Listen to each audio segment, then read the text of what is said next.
All righty, folks, this is a session that I've been looking forward to for about a month. It was really inspired by Mike, Matt, and Dion wanting to do more with the One Rental at a Time family.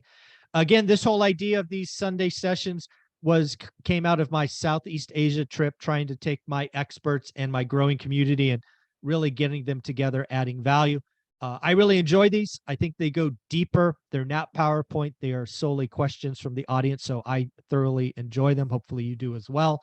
I'm going to ask each of the guys to just give a quick 90-second intro of who they are, what they do, why they're here. And then again, we will go right into the questions. Mike, you happen to be on my screen, so you're up first. Sure. Yeah. So for those of you guys who don't know me, I love to talk about out-of-state real estate investing or long-distance real estate investing. A lot of people live in anti-landlord or anti-business areas, or maybe you just live in a market that for whatever reason you've decided it doesn't make sense to invest there and you want to invest where the numbers make a little bit more sense. And so what I've done on my channel and what my entire YouTube channel is about is teaching people how to build a team at a distance to put themselves in the right position to invest safely in another market that maybe they're not from, they don't understand, they don't have local ties to. You can do it all virtually via good networking and team building. So I started investing in 2018. I've got a triplex, 2 duplexes, 7 single family houses, and another 4plex under contract right now. I never refer to myself as an expert, but I am somebody who has some experience, and I'm happy to be here. Been friends with Mike, Matt, and Dion for a long time now. There you go. Thanks, buddy. I appreciate you, Mike. Matt, the lumberjack, a little bit about yourself, please. For those of you who don't know me, shame on you. I am the lumberjack landlord. We'll make sure that you guys have a lot of fun today. I am the self-managing expert when it comes to depth, breadth, growth of portfolio and recycling of capital. You know, I've bought a deal every different kind of way: foreclosure, tax sale, estate sale, deed in lieu, you name it, I've bought it that way. And so, yeah, happy to answer your guys' questions on self-management. For those of you guys who use a property manager, this is still very valuable because one of the things that I find is that property managers rip off their tenants or rip off their customers, and they aren't necessarily providing amazing service to their tenants. We want to make sure that we give you guys the tools to manage your property manager best. Because you might not have a good one. I've talked to a number of investors that have been through 4 or 5 property managers in the last 2 or 3 years. And it's because they have the criteria by which they can measure them to make sure that their tenants are getting the experience that you would hope that they would be getting. So then a renewal becomes a must-have, because let's face it, renewals are the cheapest thing you can do when you don't have to pay them again to replace somebody in the unit and you don't have any days vacancy. Thank you very much. And Dion, bring us home. So one of the things I really like about the 4 of us talking is we represent a full spectrum. There's what I call Mike a motivated hard charger, like he's still super active trying to grow the way Matt and Mike have, and Matt and Mike are still growing, and Mike's done 56 flips and Matt's self-managing $600,000 in rehabs. I'm on the other end of that spectrum. I'm the lazy investor. I reached financial freedom while working full-time, while raising 3 kids. And I'm actually lazy. So I had to put systems in place that made it simple for me to do so that I would follow through with buying rentals. I retired last year with 16 rentals, and I'm not even sure I'm going to keep 16. I might sell 1 or 2, pay off some debt, increase my cash flow. I make about $17,000, a little over $17,000 a month in profit that I now just spend. Well, I'm trying to learn how to spend. And so if you're looking to grow and you're looking to do things creative like Matt talked about, that's not me. I've never done a HELOC. I've never done a cash out refinance. I've never sold for a 1031. I haven't even done a rehab yet on my own properties. I've helped friends do rehabs, but there's a whole gambit of how much work you want to do versus how much risk you want to take. And I fall kind of low on that bar because I know a word that I haven't heard from almost any other investor. Enough. I love it. I love it. I only hear too much, Dion. You got too much. There you go. Well, just real quick, who am I? Obviously, they were author of One Rental at a Time and the YouTube channel One Rental at a Time. My story begins in 2002. So I think amongst the 4 of us, I have the longest track record, which really just means I've been doing it and I'm old. I have 1031. I bought before, during, and after. I've raised millions of dollars in private money. I have stayed tried and true to one market, even though I have flirted with other markets over the years. I did buy and hold. I bought majority out of the MLS, like 98% until I was retired. I didn't flip anything until I was retired. So again, lots and lots of things that we can talk about today. But let's just get started. And again, as promised, you can put comments if you would like, but hopefully you'll raise your hand and talk to us. And we'll start with number one, which I think is Saad. Saad, how you doing, buddy? Please turn yourself off mute and ask your question.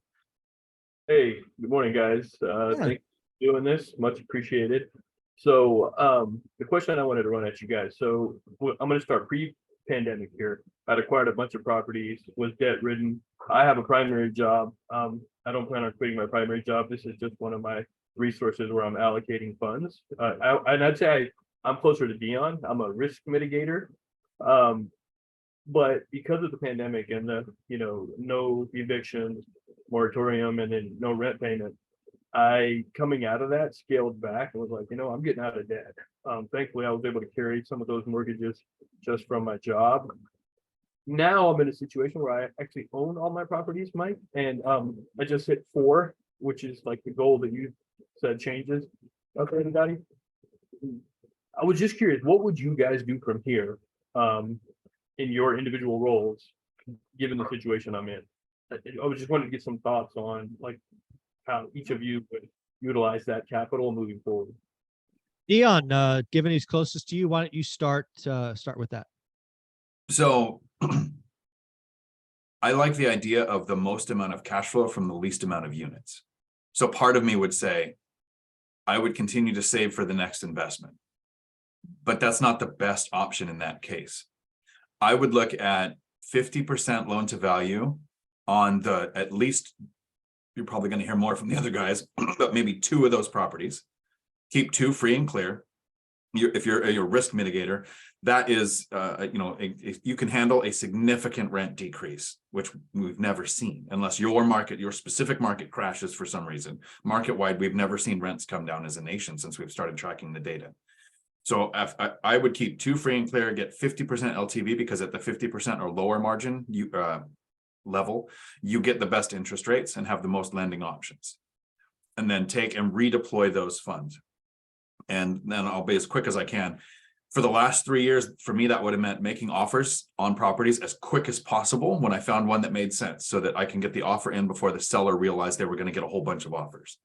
In the last year, with the interest rate shift, what's changed for me is I'm no longer making offers really fast to find those next deals.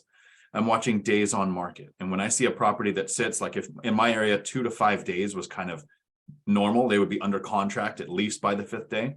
So I'm looking at 20 and 30 days on market, and I've got 3 or 4 offers out right now, and I'm getting questions back from the seller. So there's a pretty good chance, but I'm saying a duplex for $444,000. I offered $380,000. I think we're going to settle on $400,000. So that's what I would do with that. There you go. A miracle just happened. Dion just tried to lever an asset. Oh my God. Yeah, exactly.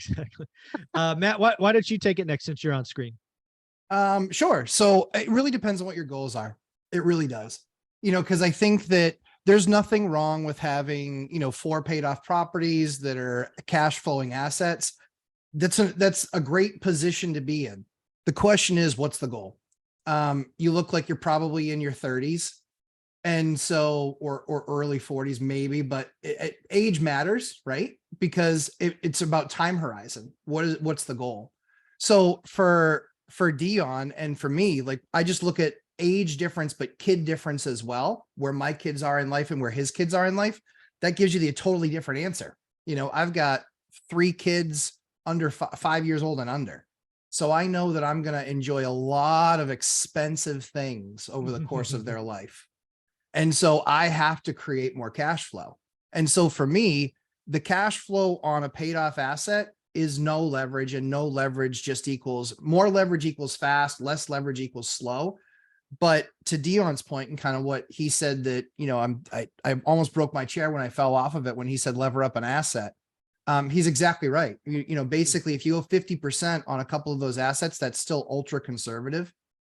Obviously, if you go through the other challenging thing as well is I'm in an area where they kind of laughed at the rent moratorium. They kind of laughed at it in New Hampshire. They're just like, well, it's federal, so we kind of have to follow it. But as soon as there was like a little bit of a glimmer of hope, they kicked the door open. And they're like, nope, no more. But they had programs as well. So they understood that if you do one, you have to do the other, and the program has to pay. A lot of states took 6-9 months to pay people when they got under emergency rental assistance programs for their tenants.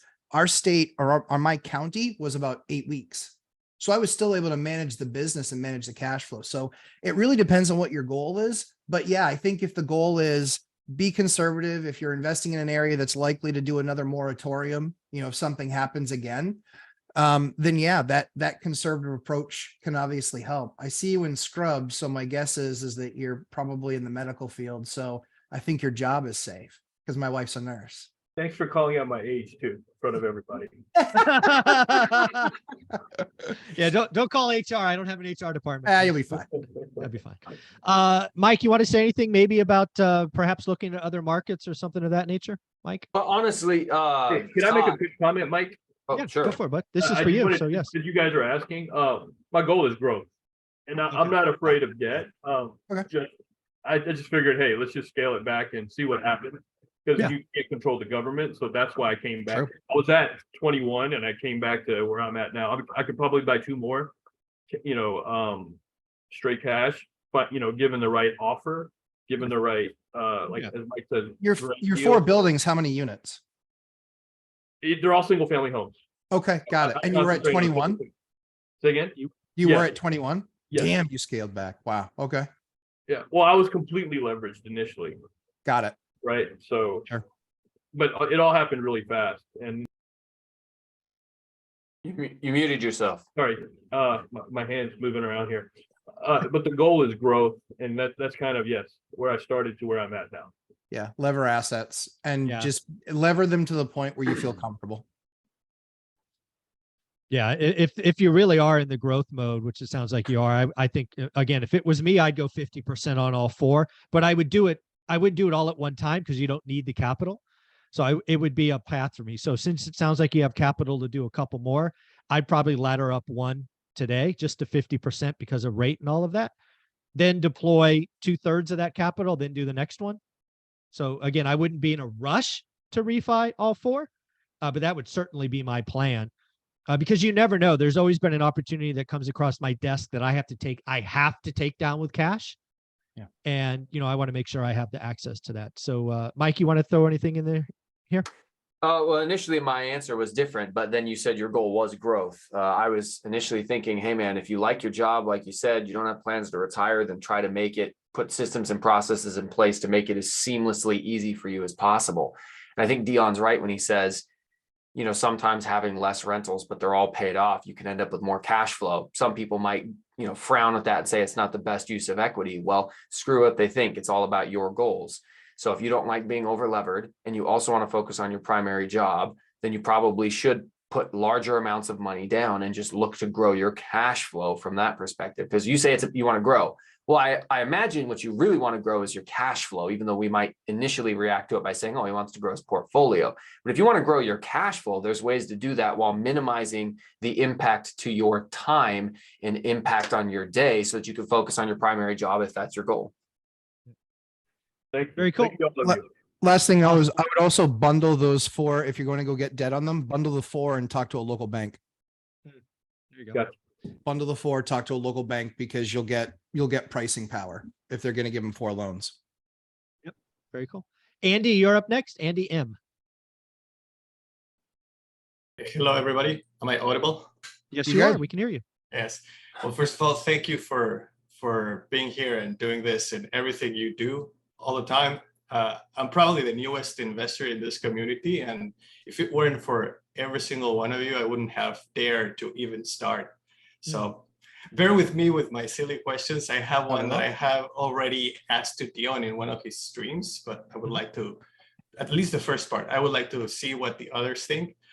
Also, Matt, I took your course and it's really cool. I just recently completed it, and it took away all the fear of self-managing my property, because I'm going to be doing a house hack where I rent the the top side of the house, and the basement is like an ADU. It has its own everything: kitchen, laundry, furnace, blah blah blah. So the question is, how on earth would you suggest that I handle the utility bill?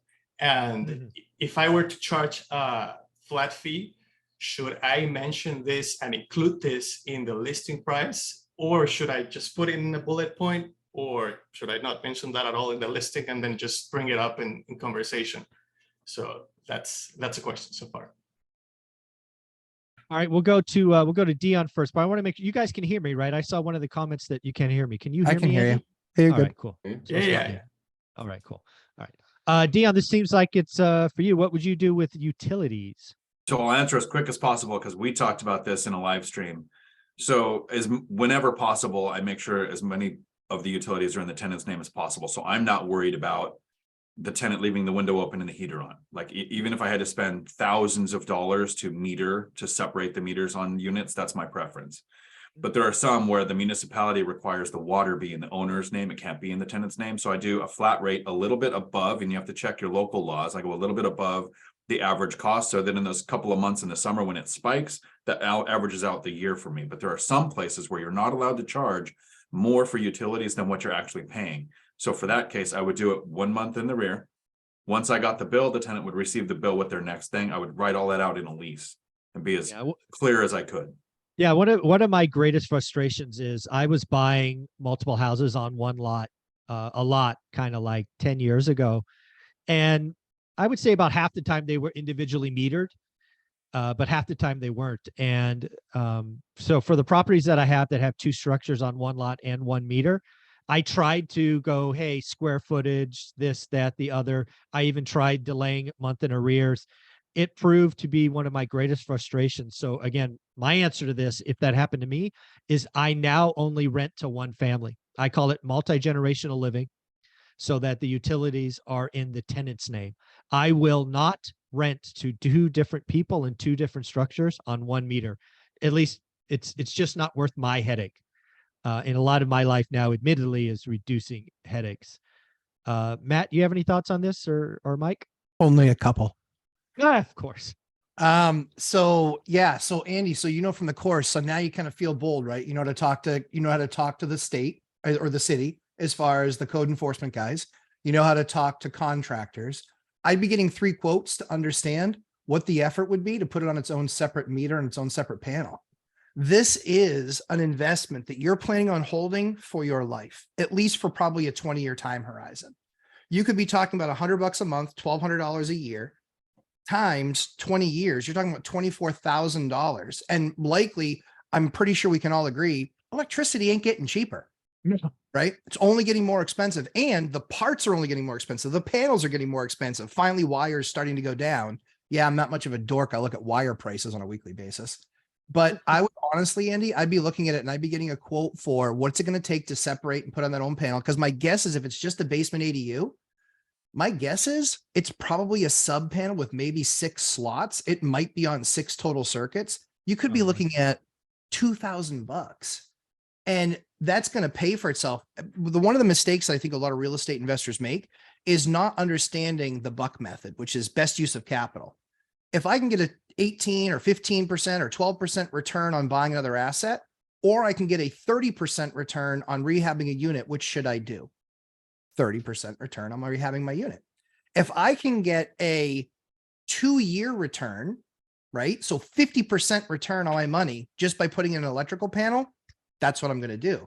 Because then it makes it very easy. And the idea is, as you grow a portfolio, as you create your portfolio and start the journey and then get bigger, what allows you to get bigger faster is reducing the drag that it takes to manage a single unit. And so I would absolutely be getting 2 or 3 quotes. Look at, like Dion talks about Thumbtack. You can look at an Angie's List. You can post something on a Craigslist. Obviously, you just say they have to be licensed. You can also walk into the code enforcement office and they'll likely have a pin board where people will post their cards. Just take pictures of them with your phone. You can call them up too, ask them for references, but that's an investment I would make 100 times out of 100. In fact, out of our 137 units, we only have 4 that are on a shared panel. Andy, did you have a part 2 to that question?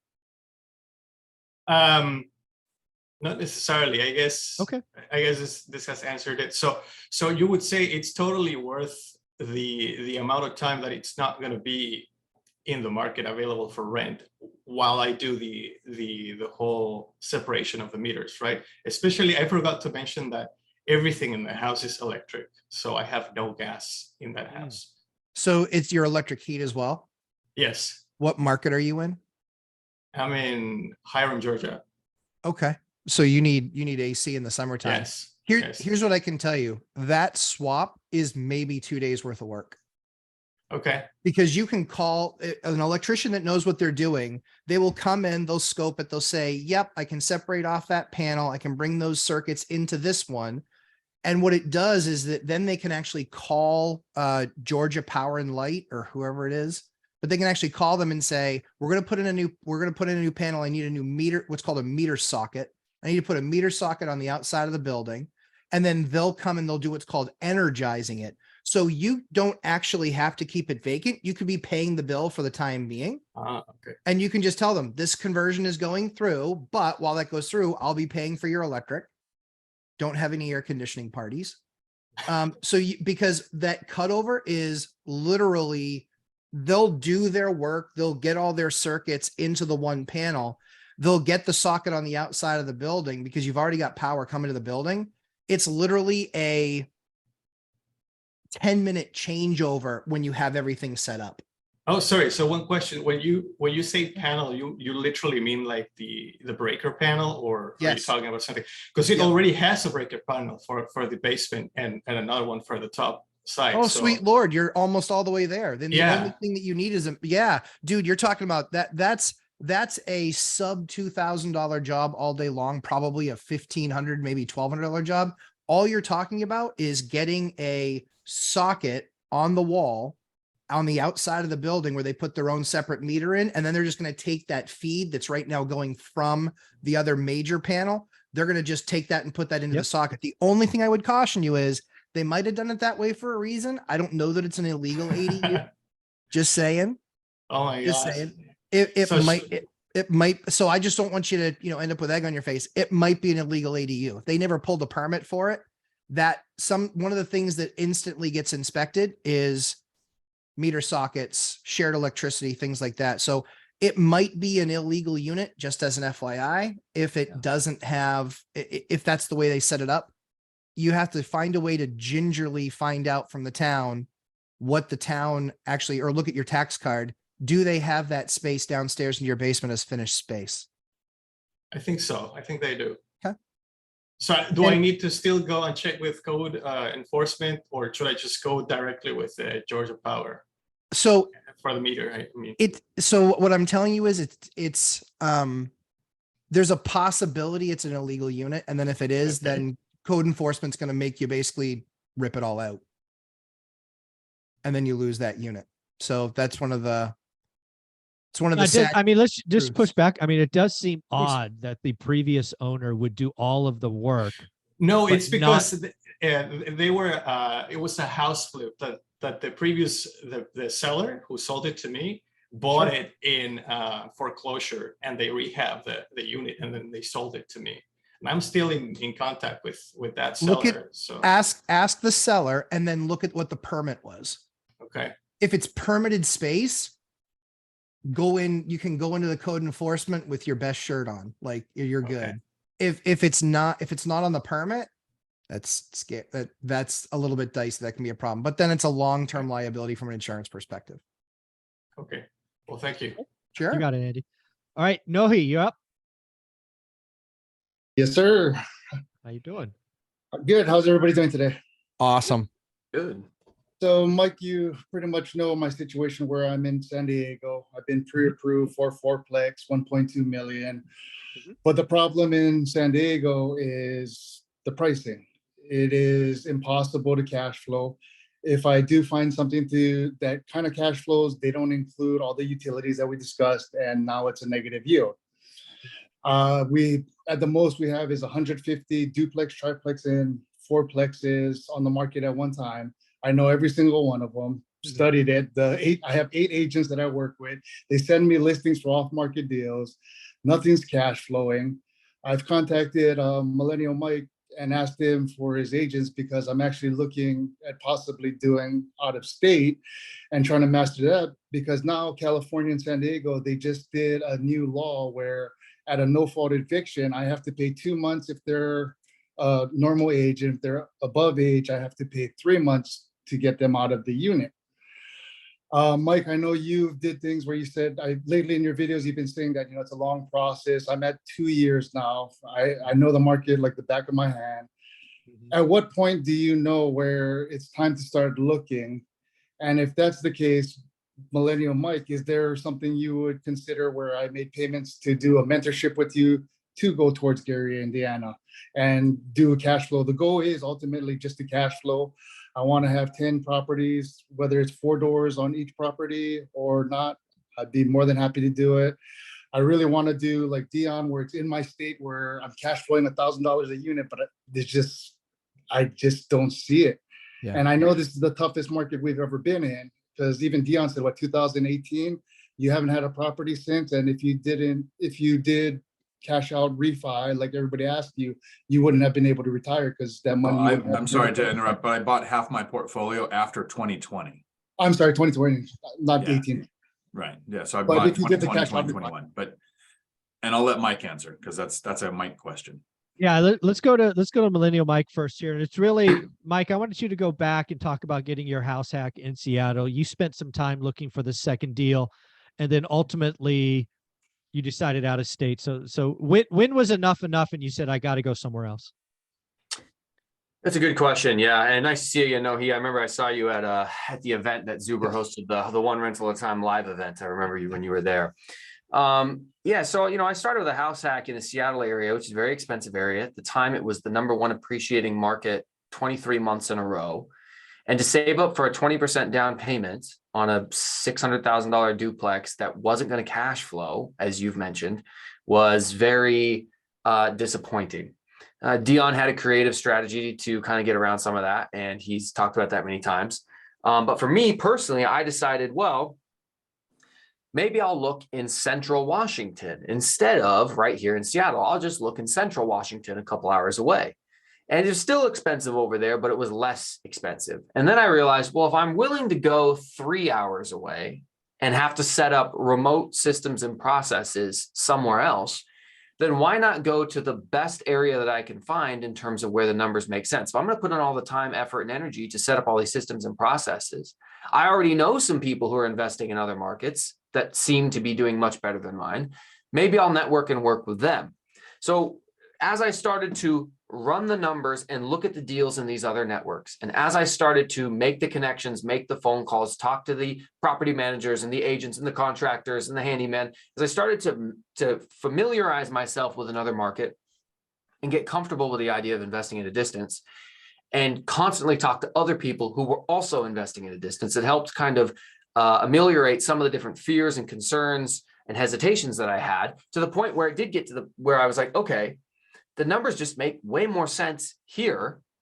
And at the end of the day, the story I always tell is my first house at a distance was a $60,000 house. That's a $12,000 down payment at 20%. If I'm going to make a mistake, maybe I'm going to make a mistake. Maybe it's the wrong one. Maybe out of state investing is awful and it doesn't work for me, and I screw the whole thing up and I lose everything. It's a $12,000 mistake. You're qualified for 1.2 million. You make a mistake, 20% down on 1.2 million. I'll let Matt do the math, but that's like what, $240,000, something like that. I mean, that's a lot of money. That's a lot of money to screw up with. So I just said, all right, I'll try it. I'll take that leap of faith and I'll put the 12,000 plus closing costs, was probably closer to 14,000. And I'm sure they're not going to pay rent. They're going to damage the place. It's going to burn down. It's going to be awful. And 3 months into it, it wasn't. It was fine. They paid their rent on time. All right, fine. I'll buy another one, and then another one, and then it gets to the point where it's just easy. It's simple. It's not so stressful. You realize that even if you were managing 6 blocks down the road or 2 miles away, like Dion does, guess what? What does he brag about? The fact that he does everything over the phone, the fact that he does everything with a text, the fact that he can just do emails. He doesn't go to the properties in person. He and I did a portfolio tour, and some of those houses he hadn't been to in years. You're not actually going to spend so much time looking at all the properties as you think. If you're doing it the Dion way and my way and using a property manager. So, you know, I'm not telling people, my goal is to never convince people you got to invest in Gary, Indiana. My goal is, hey man, you can invest in any market you want at a distance that you choose. Here's the processes I put in place. And if it works in a city like Gary, it probably will work in any number of other Midwest cities that are better for many different reasons in terms of their crime rates or poverty. But ultimately, it comes down to who do you know in these other markets that can help guide you in the right direction? I'm happy to help with Northwest Indiana, but there's lots of good people in lots of markets you can network with. Yeah, what I would say here for Nohi is to kind of answer the question, how long is too long? For me, the answer was a year, right? If you remember my story back from the beginning, it doesn't start in Fresno, California. It starts from 52 Sundays, right? Olivia and I were going in the Bay Area because everybody said invest in your backyard.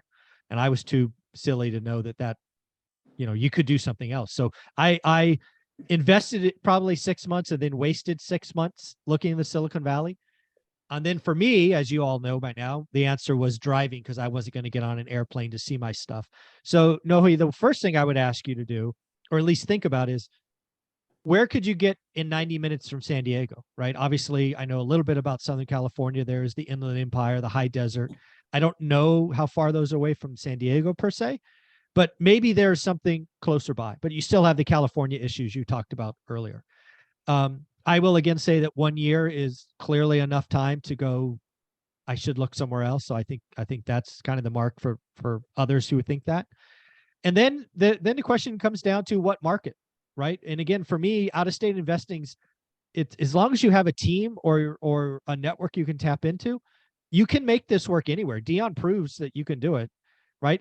I would tell you, I invest 2.5 hours away. You get lots of places in 2.5 hours on an airplane. So I'm out of area, just not technically out of state. So, you know what? I I make fun of Zuber for this all the time because guess what, Zuber? You're 3 hours away. If you go to any city in the East Coast and draw a 3-hour circle, you just hit like 12 states. I love you, buddy, but it's the truth. There you go. That's true. That's true. So again, I guess Nohi, I guess what we're telling you is it might be time. Again, draw bigger circles if you want to look local, relatively local, or ask yourself. I would really ask yourself, for me, where would you not mind going? Right. You're obviously talking about Gary and Dan here because Mike talks about it. Mike has a network there. It makes sense to tap into that. But is there a place you have family friends or college roommates or others that might be interesting, right? That might be something to think about. Make sense? Yes, perfect. And then Mike, I'll probably be hitting you up if that's all right with you. Message me on Instagram, comment on the YouTube videos. I'll help anybody. Perfect. Yeah, because I don't want to recreate the wheel. I'd rather, like you said, start off with a network that's known and proven and try to make something up and figure something out on my own. Thank you. I appreciate everybody's time and help. Very cool. So I'm going to go to a comment here from Chris. We will do our best to get to the comments, but my intention is to go to the hand raises first. But given that Chris took time to type with this one in, we will go to him next and follow up with Robert next. So Chris types in, good morning. Not sure if this is the right place. Okay, go on. I have 15 doors across 2 to 5 unit buildings. I also get slugs, bonuses for working capital through my main job business end of each year.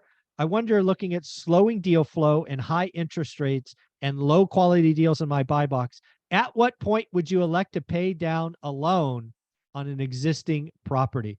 I'm looking at 5 to 7% cash on cash, putting in 700 to pay off one large. So basically, when do you pay off debt? We'll go to Matt first because I know he has some thoughts on this. So keep on saving up that dry powder. If you've got a bank, there's banks right now that are giving 4.5%, 4.75% on savings accounts. At that point, if your return's only 5 to 7, I'm sticking it in that account and I'm waiting until I can create a great deal, either through seller financing or through MLS or whatever. For me, it's the money sitting there is fine. The goal is I got to be ready when I got to be ready. And you never know when that happens. You are the pinch hitter. You are player number 27 on the bench. And that time's going to come when the manager's going to look at you and go, I need a lefty. and you're going to go, but I'm not ready. I've got money in 1-year T-bills. I've got money in, or I bought some other deal that was, not optimal cash flow. For me, you've got to be ready. It's about having dry powder. Where most guys got caught in 07, 08, 09, they had no dry powder. And so we were doing everything, Mike and I were doing everything creative we could think of to try and put deals together, but they were at horrible rates because the risk was awful.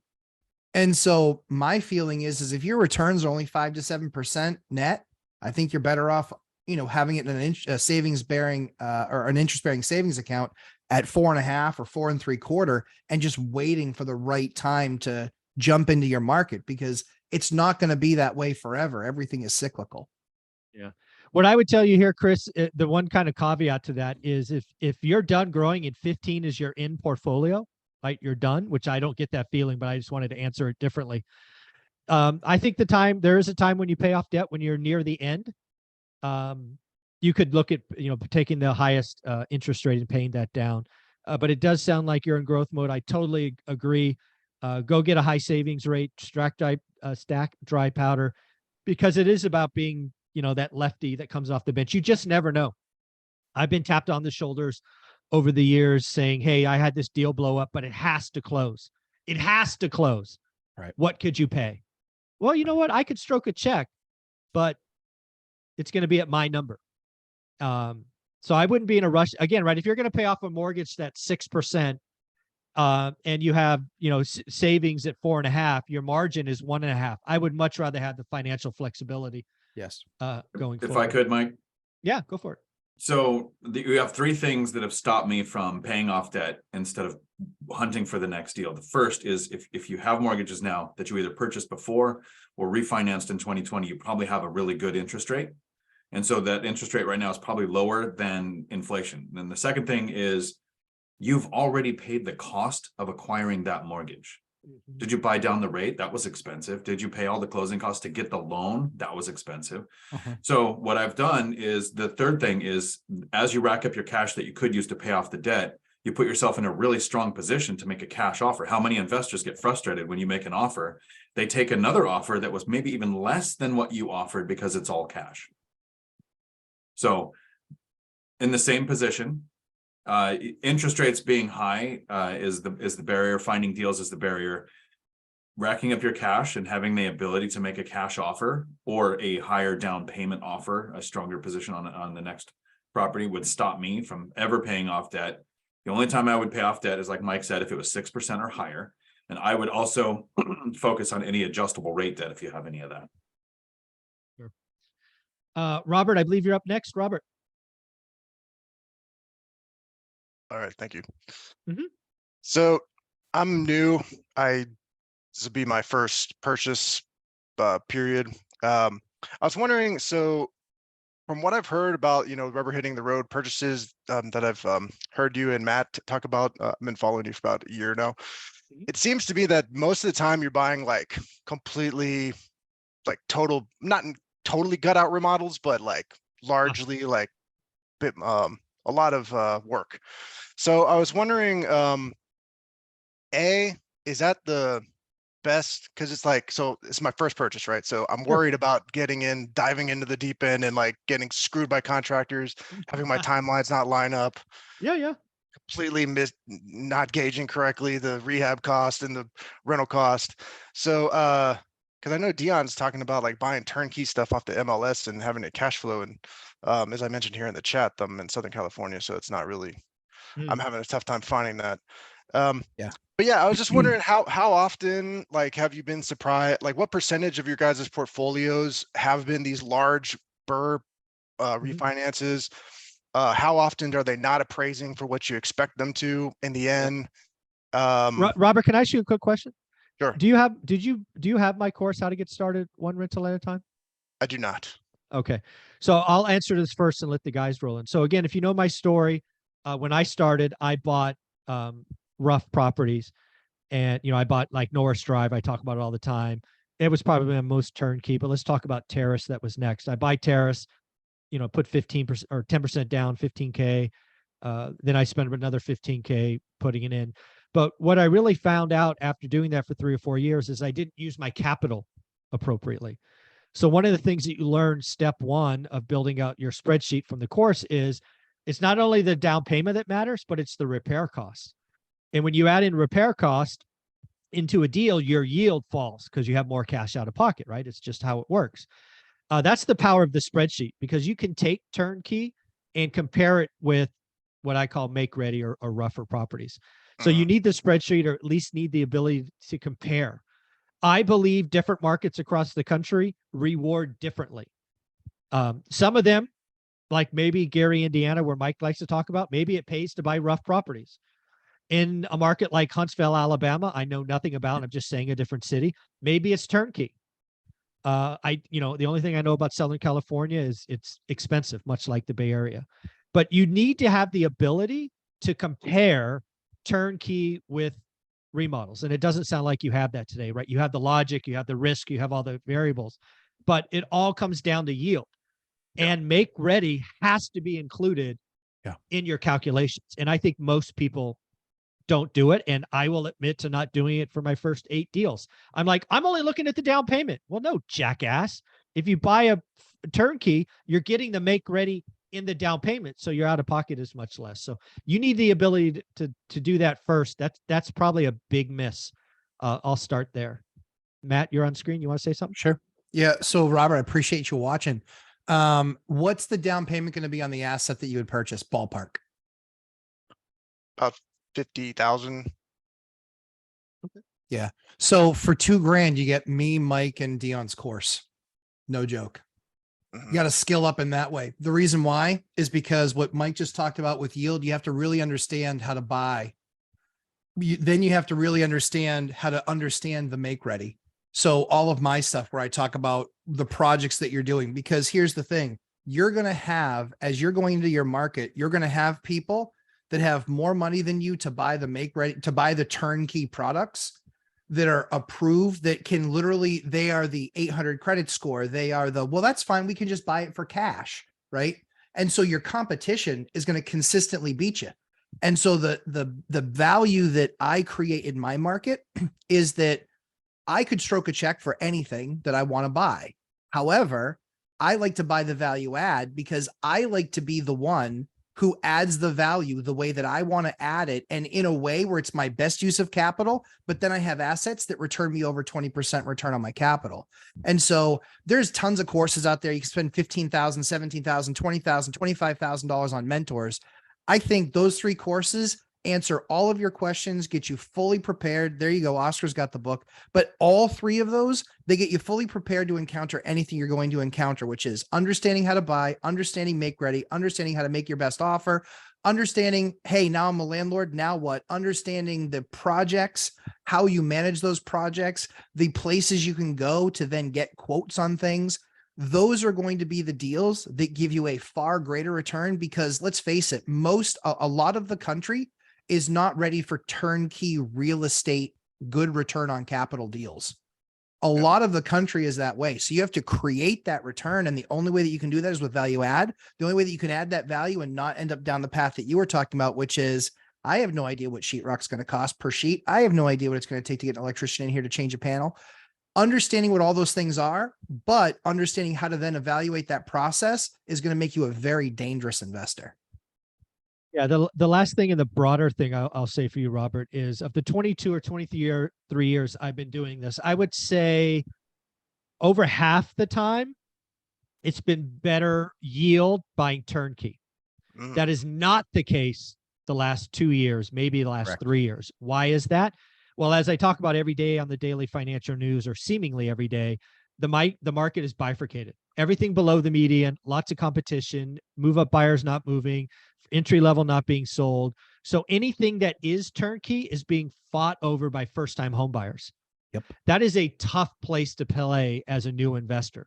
Why? Because they can get in for 0 down VA, 3.5 FHA, and we have to put down 20, 25, 30. So frankly, they can't overpay.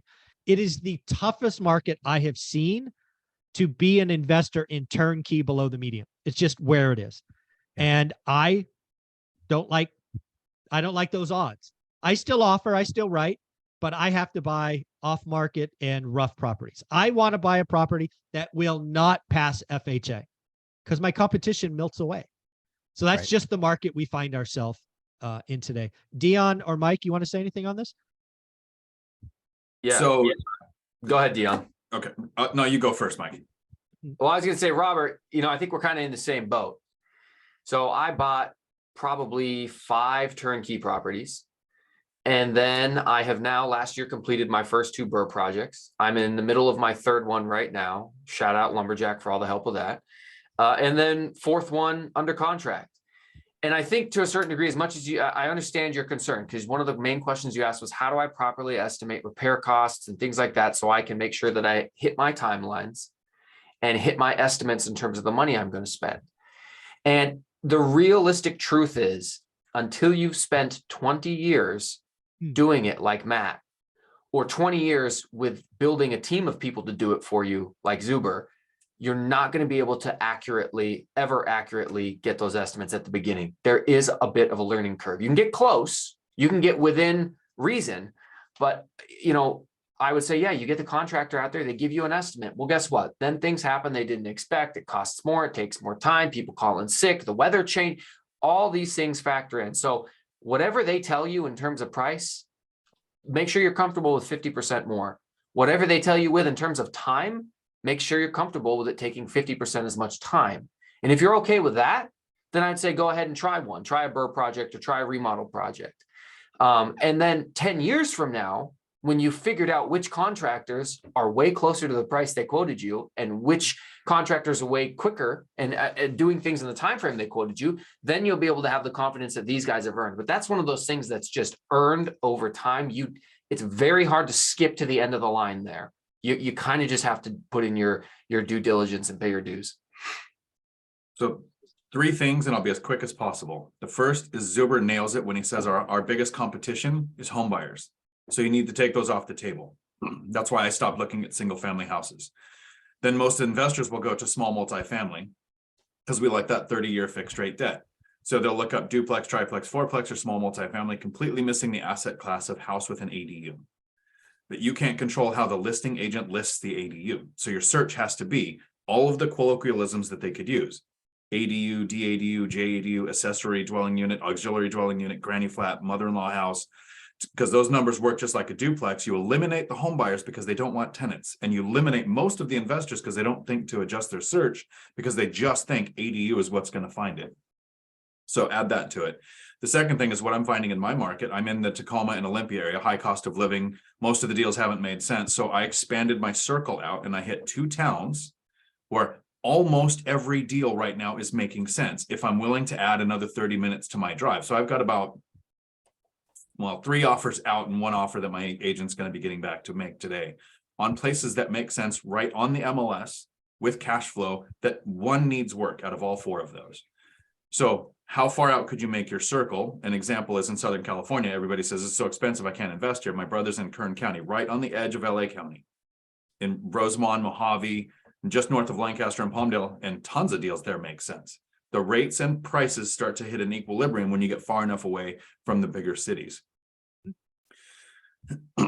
So I had another one, but my memory kicked in and it went away. Sorry. We love you, Thank you, Dion. thank you all.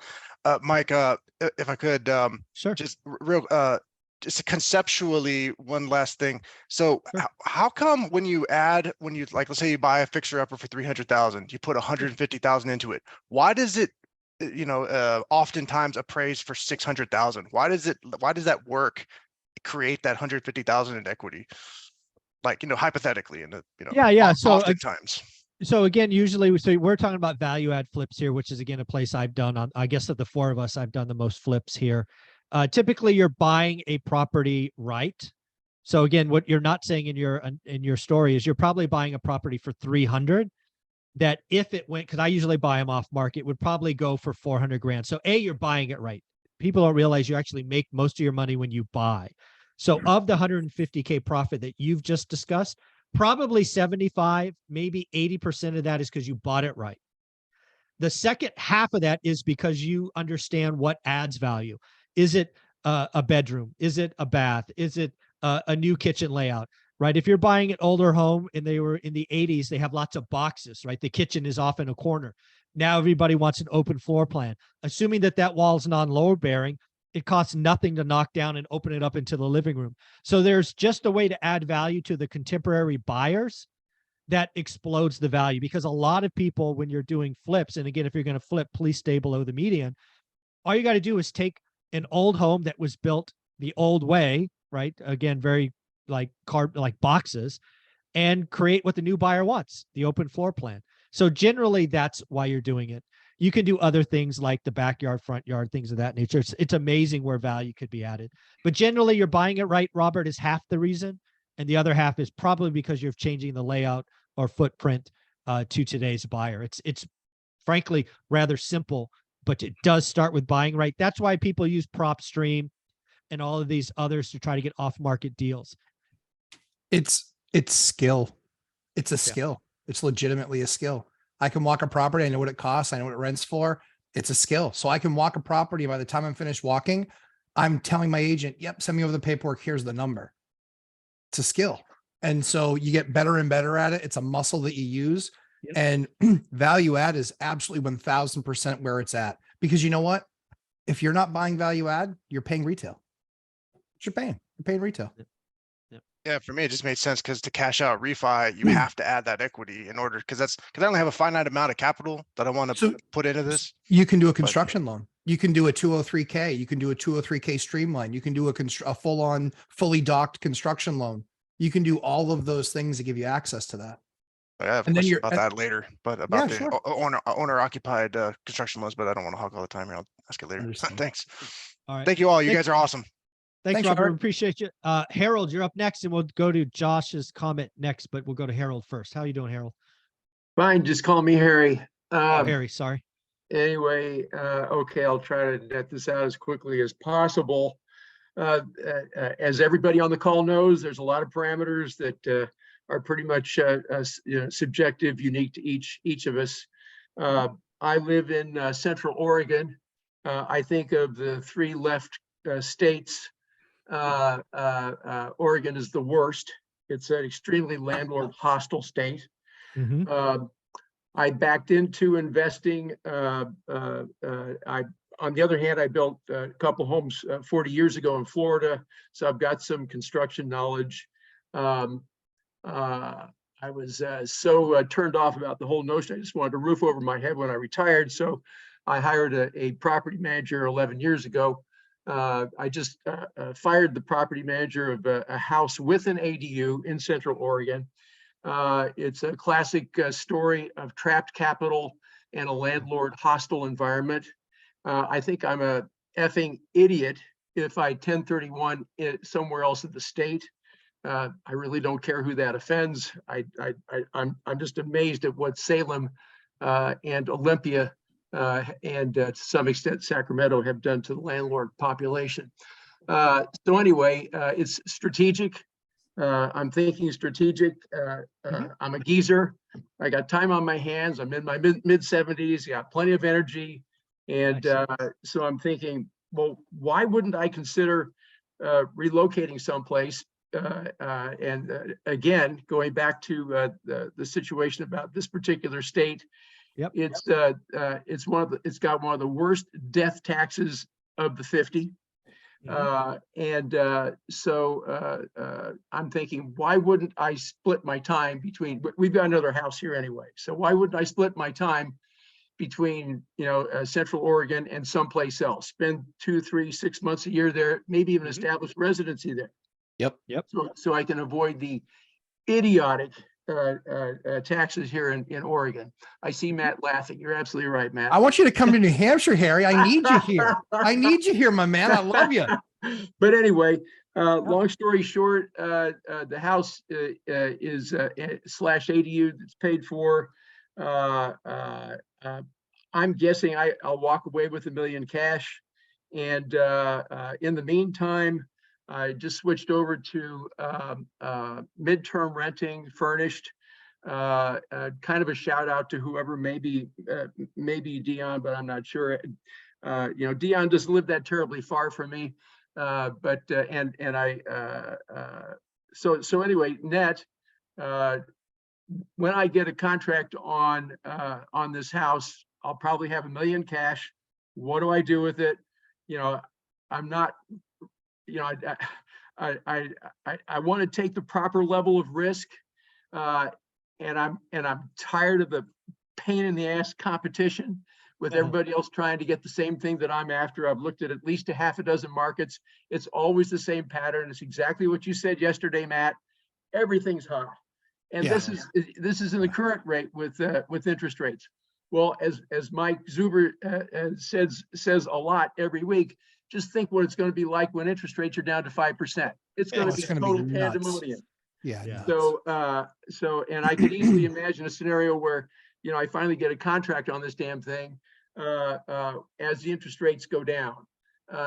Just to give you some idea of how crazy it is in Central Oregon, I had the house on the market for 90 days, didn't get a single contract. In my plat, which includes several subdivisions, there were about 15 new builds. They were all under contract, and that's on MLS, and their pending value was anywhere between 900 and 1.3 million. So that gives you some idea of what my market is. So I figure my house is the step up house. It's not the starter house, but here in Central Oregon, it's pretty much like California and the left coast of Washington. So so anyway, I'm thinking, you know, I'm putting myself in a situation where I'm going to have to make some decisions very fast when I get a contract, because 1031, all of a sudden you have no time. You have no time at all. And I don't think I want to take a huge amount of debt to buy assets. So, and again, I think today, buying turnkey, well, you know, I've traded a headache for an upset stomach. So why don't I find something that needs some work?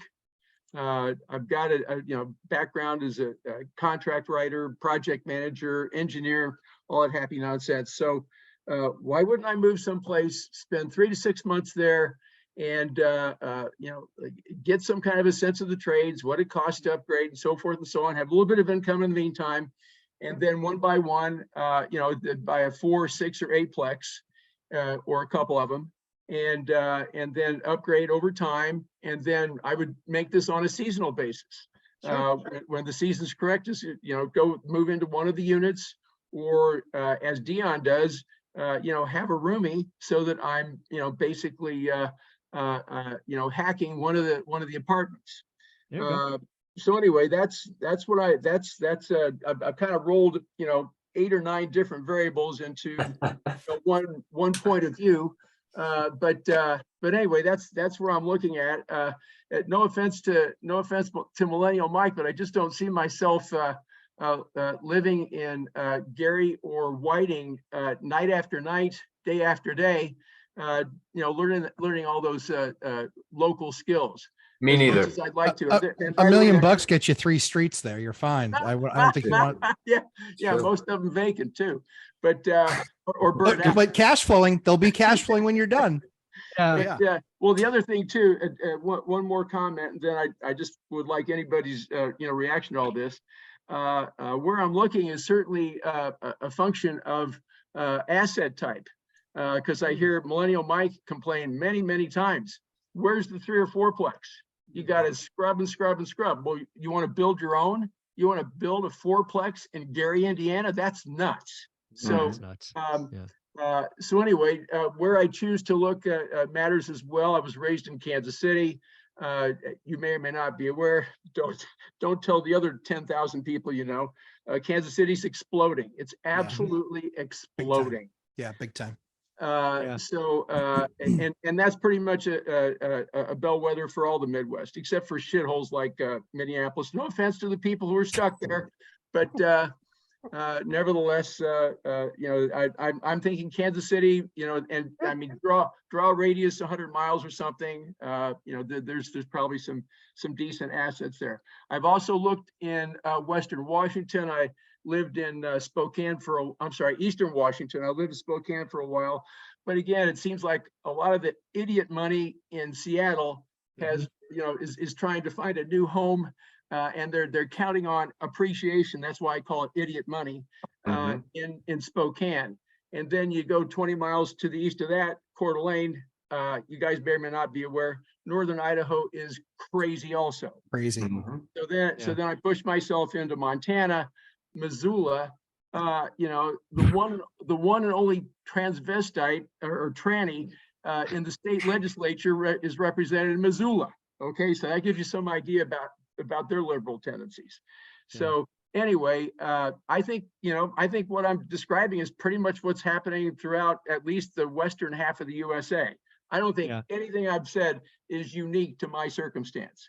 So I think you have, I think you have a lot of choices. And again, kind of we have the same kind of thing. We're both on the left coast.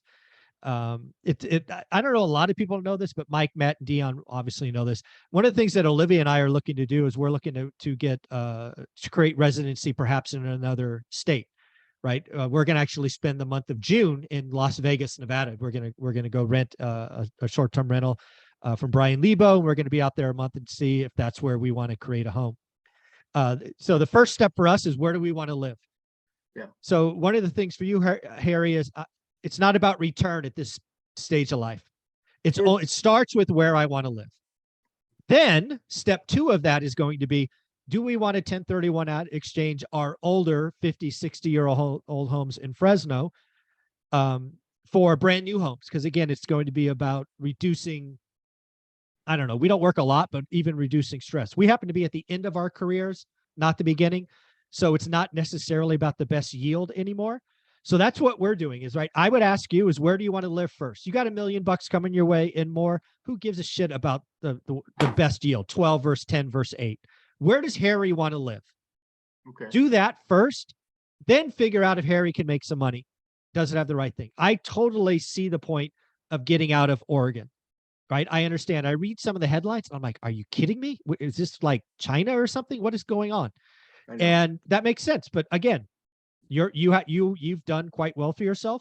But I think the order of priorities, at least you already told us you're in your 70s, is backwards, right? You've operated a way where yield or return is the best way.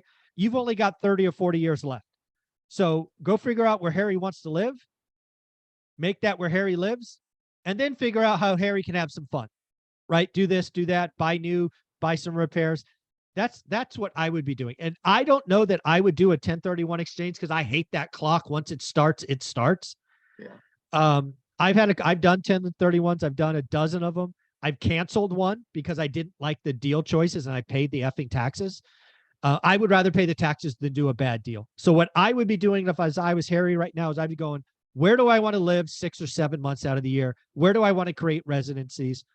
And then I would look at deals. That's my first thought on everything you share. So you're saying lifestyle, Mike. You're basically saying lifestyle over return. Where do you want to spend the next 40 years, Harry? Let's roll. You've done great stuff for 70 years. Let's go party and have some fun. You got the energy. Go enjoy this stuff. We only get one go around. Here, I want you to move to New Hampshire. I need you, buddy. I need you. But the only thing that I would tell you to do is I would look at something called a reverse 1031. Yeah. Because if you find the right spot and you find the right building, then you can sell your place to basically, get your exit. You can find out more information on that at Edmund and Wheeler. They're a national firm that specialize in 1031s.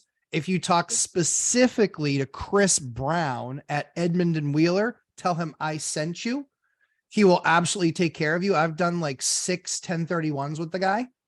He's spectacular. His clock is phenomenal in management of, hey, Matt, I need this in 7 days. Hey, Matt, I need this in 3 days. Hey, Matt, do you have this for me? But Edmund and Wheeler, Chris Brown specifically, talked to him about a 1031, reverse 1031 strategy, because that might be the keys to the kingdom for you, because you can find the exact place you want to go live. And then you sell your place, you get all the paperwork done and taken care of, and he can make sure that you get out of there with the most amount you possibly can. And I think all of my fees all in with him on the exchanges I did, they were less than $2,000. So it's Thanks, not much Mike. money. I appreciate it, Lumberjack. Sure. The little I've researched on the reverse 1031, I was under perhaps the misunderstanding that I pretty much had to have access to pretty much equal amount of money, which means I had to get a loan and so forth and so on to claim that asset. And then the second big step is I have to make damn sure that I sell this house. Sure. Otherwise, I own two assets. Sure. That's exactly right. However, right. The idea is that if you ever had to sell the asset that you have, throw $100,000 price reduction on it. Yeah, you got $100,000 less, but you got a great asset that you're going to. So it's not about maximizing the asset that you have. It's about the equilibrium of, okay, maybe I gave up a little on this one, but I'm getting something on this one that's like the perfect fit, that it makes sense for me to do that. And the other issue is $1 million, you're going to pay 20% of that in capital gains plus state taxes. So Yeah, no, my way of a reverse exchange, you lose $100,000, but you keep another 130, 140. Yeah. Okay. So hopefully that Very- helps. Thank you. You're welcome. Very Anybody got cool, any Harry. other comments? Mr. Talk? Actually, Mike? Dion, you were actually considering buying a property in Portugal. Obviously, that didn't go well, and I think that's interesting because, again, Harry, you talked about states and cities in the U.S., but maybe the answer is let's go out of the country. What do you think, Dion? So, well, I decided that that's not a great idea once I looked into investing in other countries without residency. A couple of ideas that I am doing is, Washington isn't much different than Oregon as far as stupid laws go, right? But I understand the market and I can get the cash flow here. I know how to find the assets and buy the assets. So what I'm going to do is buy assets here in Washington that cash flow enough money for me to live anywhere. And the cash flow from those assets that I'm buying now will cover Airbnb, a nice house I can rent, could say where I can go to another country. So maybe, Harold, you get a couple of more assets here where you understand it. And yeah, the state rules suck, but you know them. Take that cash flow, spend a year or two in the area that you want to go to see if you want to live there. Yeah. Maybe try a different state.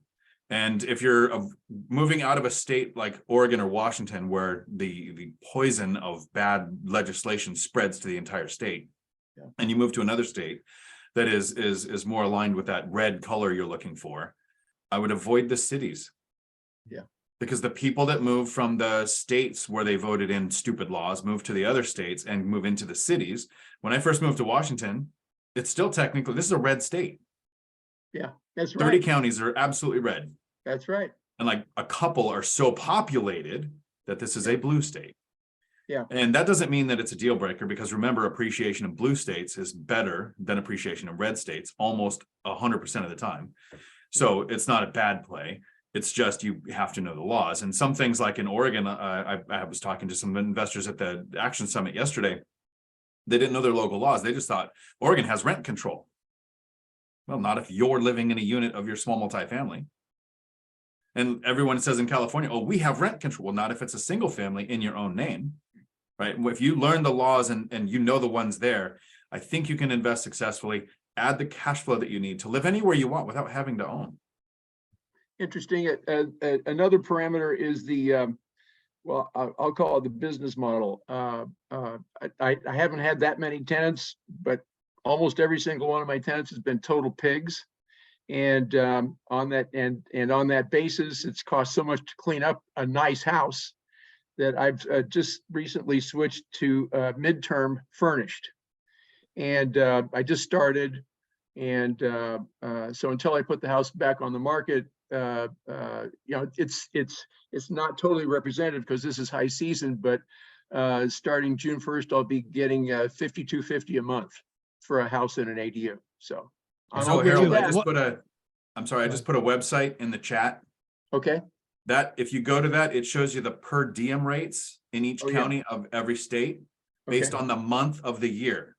In certain months, you can charge more for midterm rentals than you can in other months. And it shows you on that website, the traveling nurses, the government representatives, the people that are, getting per diem in Ohio in the winter, they get way more money than they do in the summer. Right. Thank you. All right. Very cool. We'll go to Josh's comment and then Ralph, you're up next. Josh says, do any of you see opportunities in the commercial space? I'm going to call commercial 5 and above for people purchasing their first property. Do they need more dry powder than single family or small multifamily?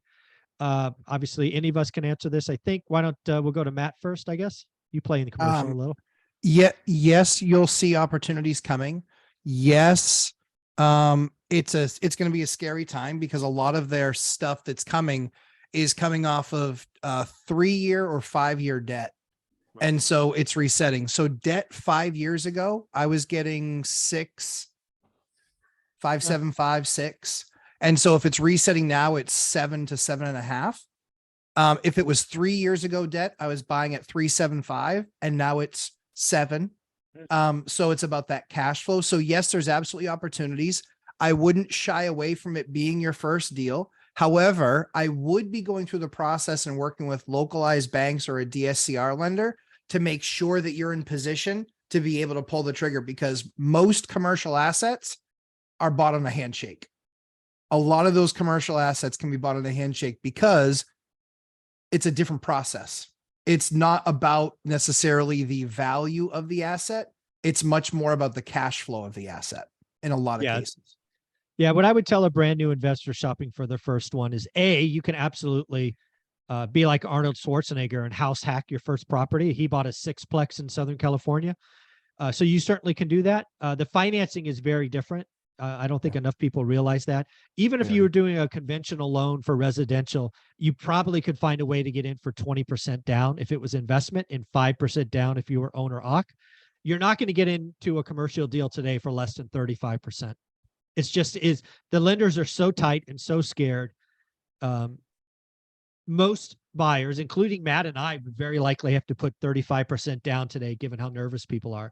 So yes, you will need more dry powder. Yes, you will need 6 months of reserves. Yep. Yes, you will need a DSCR of 1.2, 1.25 or above. Probably higher. So the deals are coming, but you will need more capital. Yes. So that's just how commercial is going. That said, I'll say one more thing. One of the places I'm looking is seller finance commercial.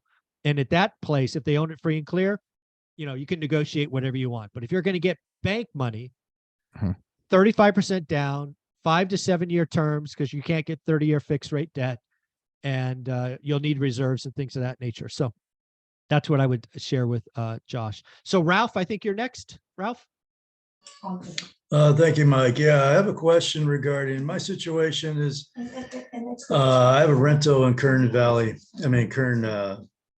County, not Valley, and I'm in California. So yeah, at the same time, California sucks. The thing is,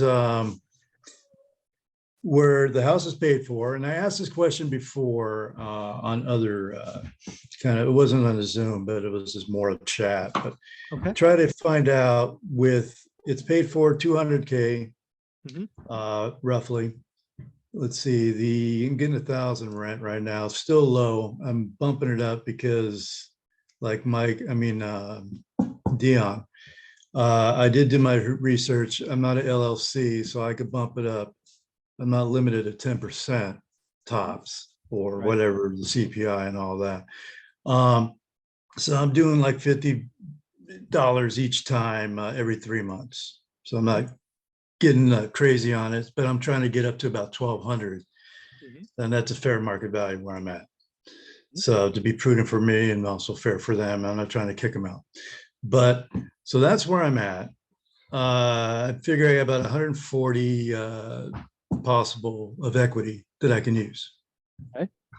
And so basically just advise what I could do with that. I'm looking in that area outside of out of state, because obviously there's not many deals in California unless you're going to BFE land, and that's fine. I'm willing to drive the 3 hours if I need to, or 2.5, because it's in that area. So anyways, do have that one rental paid for. I'm tight on the cash right now. I don't have all flexible. I'll get my powder ready. That's what I'm trying to do. I'm gonna try to get some side gig going to generate cash. So I could, and then, because I know I'm doing the numbers with your spreadsheet, Mike, is the best deal if I were to do that to make sense, $40,000, 45,000 K that would make with if I have interest rates at 7, 8, or 9. Okay, I'm fluctuating with that.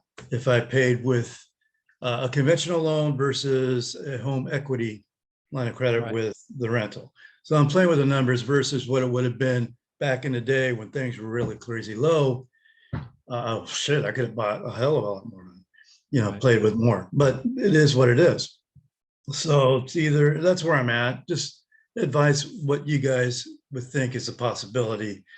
Here in California, in areas that are lower possibility attainable, or I am going to go out of state, which I have focused on before.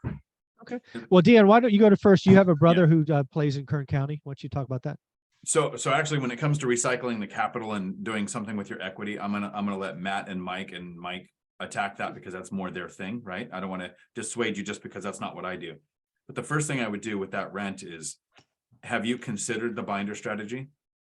Yes, I have. And I go, what, in this case, I know I can get 1,200, fair, because I asked around.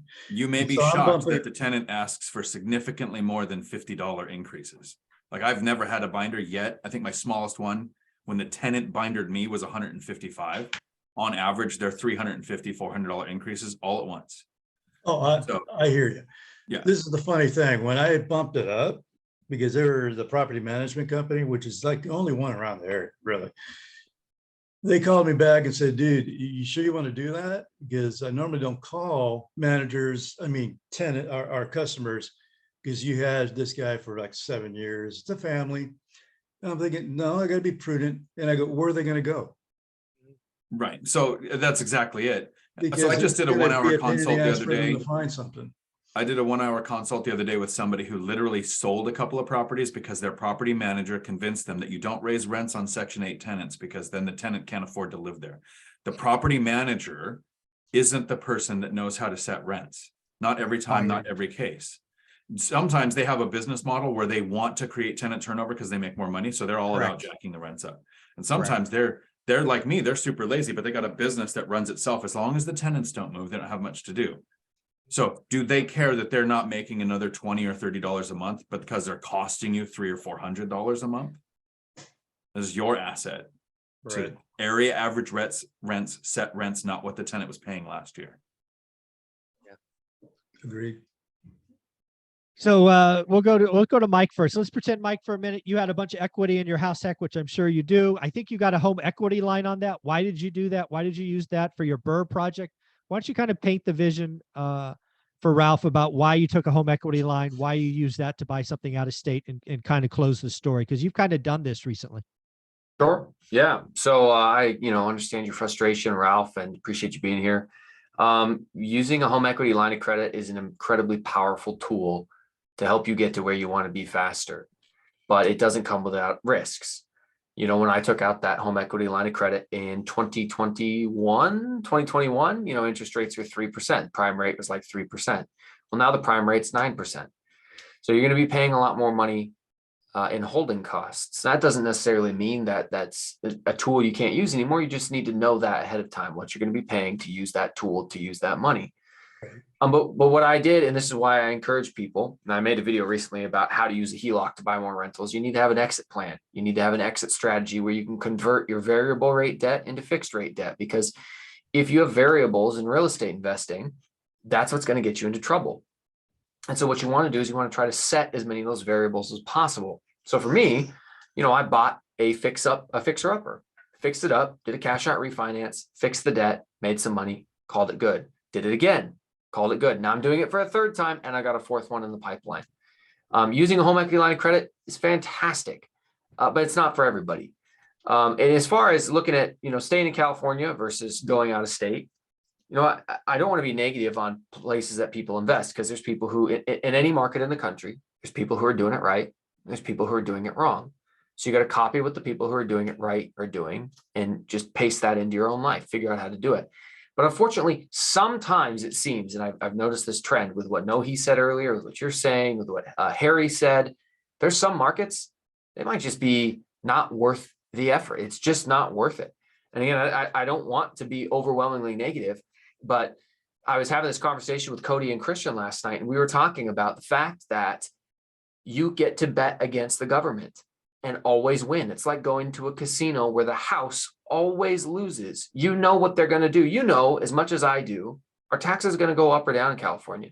Our landlord law is going to become more restrictive or less restrictive. Is it going to be more unaffordable or less unaffordable? I mean, what you already know the answer today for what it's going to be tomorrow, what it's going to be for 5 years. And the biggest fear we have is that it's going to continue to spread to every other good state or good area that's left. So yeah, if it was me and I was considering doing out-of-state investing, like I said, no he earlier, seriously take it into consideration and do the research and do the work and put in the time and effort, because there are places where the grass actually is greener. I don't think you have grass in California. So, I mean, like, Well, but we the do snow is now. also We just wider. we got flooded, so we do have green. It's gonna dry up soon, but. Perfect. I'm happy for you. And to Harry's comments earlier, I'm very frustrated with I'm a cop. Everybody knows I'm a cop.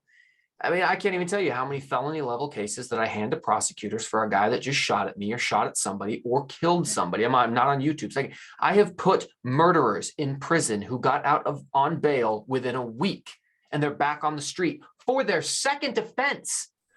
Like, it does not make sense to invest in these areas where there's homeless people everywhere and there's heroin needles everywhere. And the numbers, it's unsafe. I don't want to, people talk trash about Gary, Indiana. Bro, at least the criminal justice system seems to work better there than it does here. Unfortunately, deindustrialization and voting in people who ruined that city for 80 years, that was the best way to destroy it. But at least you can have a police officer respond and chase off the homeless people who are camping in your front lawn. I just don't want to participate or give my tax dollars or spend my time, energy, and effort in a state that doesn't align with my values, doesn't align with my principles. And that's why I want to join Lauren Samaniego down in Florida, so we can make a lunch date once a week. That's my goal. So seriously consider out-of-state investing. Find a place that aligns with your values. Put in the time, effort, energy to research the market. There's people who are doing it right, friends that you can make in that market. There's opportunities out there. Your money goes a lot further. You'll be a lot happier, I think. And just let Zuber continue enjoying California, because he's one of the people that does. Sorry, Ralph, Mike. does that make sense? It's all right. Ralph, makes sense? Yeah, no, those are my thoughts. I was just wondering what I could do with that capital, because that's pretty much it. Because I plan to boogie out of here. I'm in California because it's just stupid. And you go where the money goes further. Yeah, I think it's kind of the same advice with Harry is find out where you want to be, and then Right. move the money when you're ready. The one thing I will say is I get a little sense that you feel like the money is burning a hole in your pocket. Stop that. Right, you have it; it's there for you, but take the time to find the spot first. Don't be in a rush to use Right. yeah. I'm starting to understand that. It's like, you know what, because you say it could be 1 to 2 years. It could be whatever. I hear that with because I listen to you guys' channels. And it's like, you know what, enjoy the ride. Yes. Know your skill. Perfect. So then I got a solid decision. So hey, dude, this is gonna work. Because now I have the brain power, it will work. I'm looking for the yield. I'm looking for it's a solid area. But Awesome. and again, I appreciate what you guys give to give us that the ammo that we need to be able to pull that trigger. Awesome. Thanks, Ralph. Take care. Fabian, you're up next. Fabian, and we're going to try to get 1 or 2 of us to respond to each question so we can try to get through all these in the next 90 minutes. But go ahead, Fabian.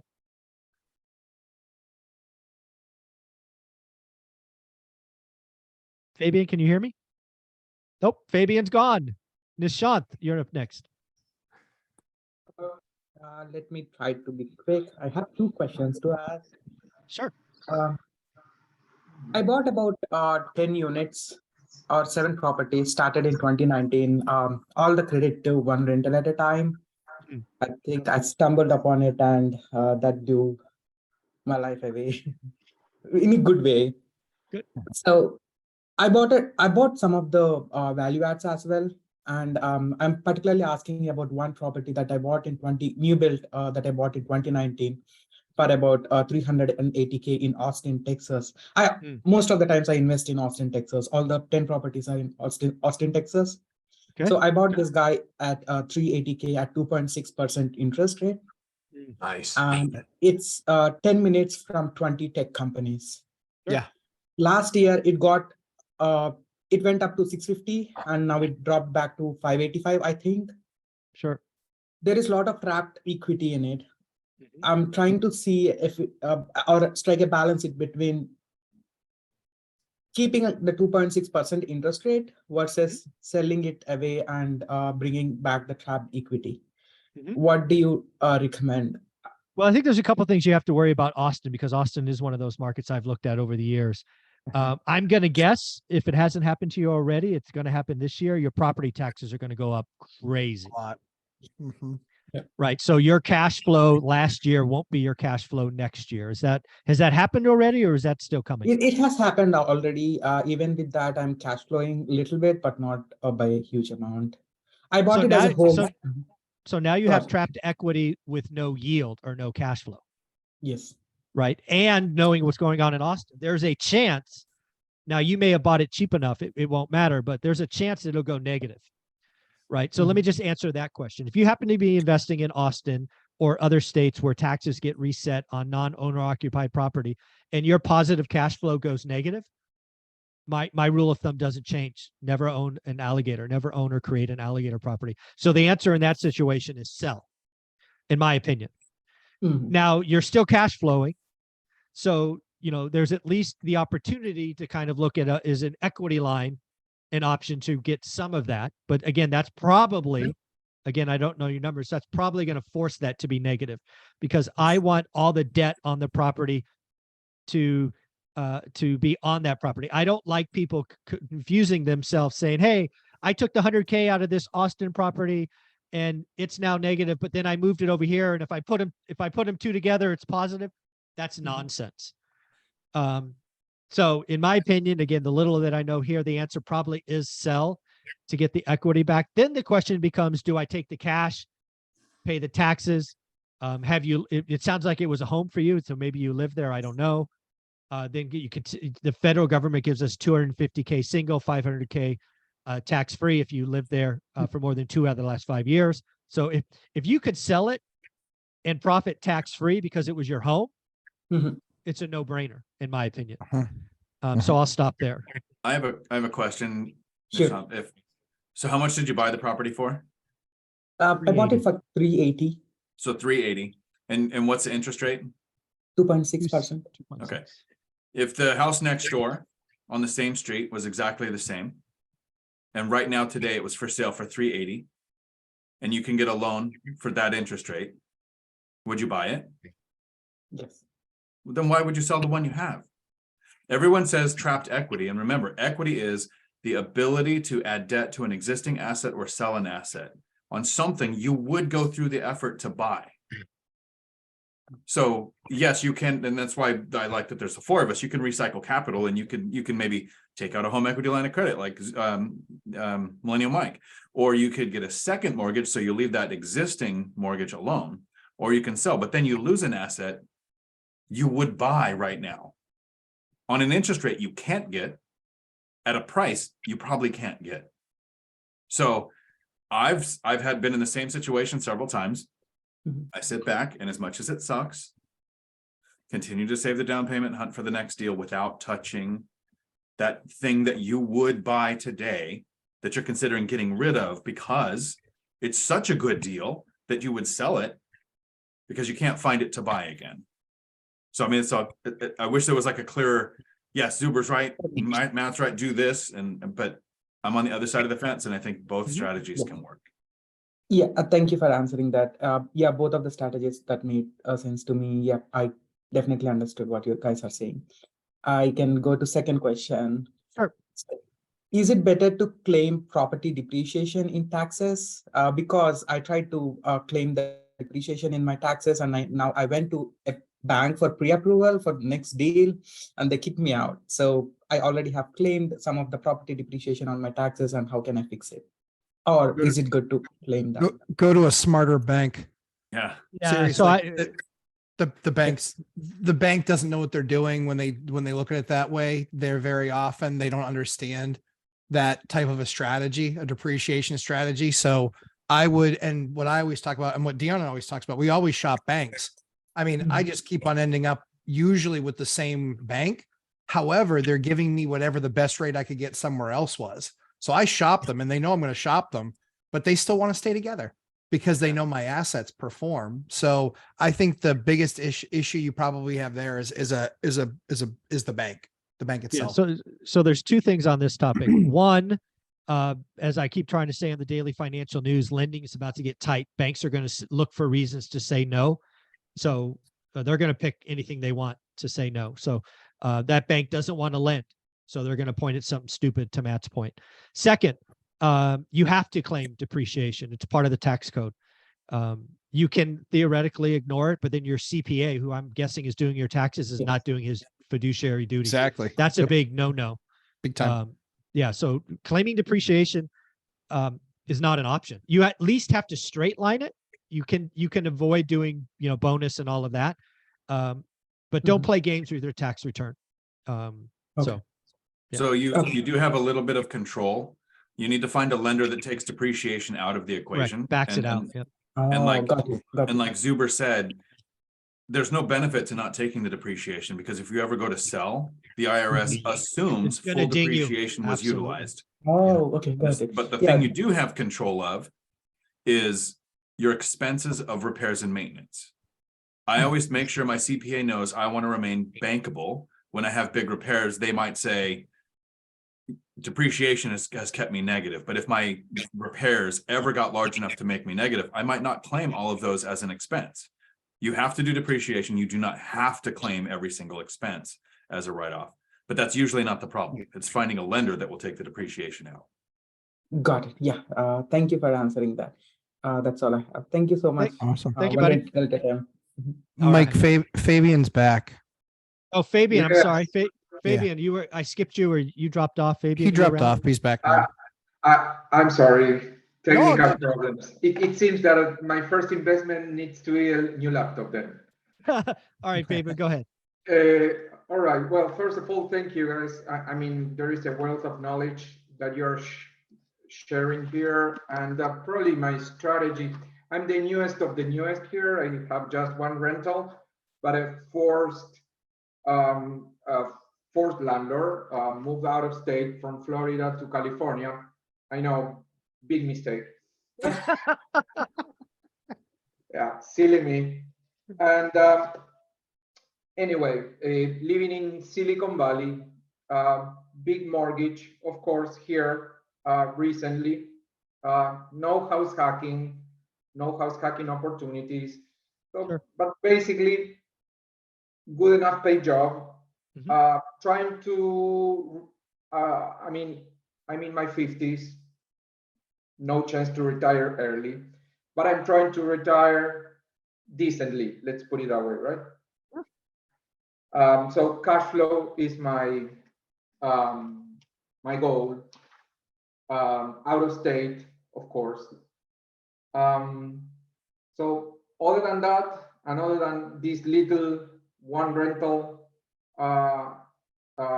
experience, no more to offer. Sorry for that. I'm starting my journey. Sure. I went to one meetup here for another nice blog forum, very well known. And my conclusions so far, of course, out of state. So I started following Mike. I feel completely kind of in the same boat. And probably my conclusion is, at that point, if Mike can do it, probably I can do it. That's a good conclusion. That's a good conclusion. So, but Mike, hey, 14 rentals by now. Oh man, you're killing it. Thank you.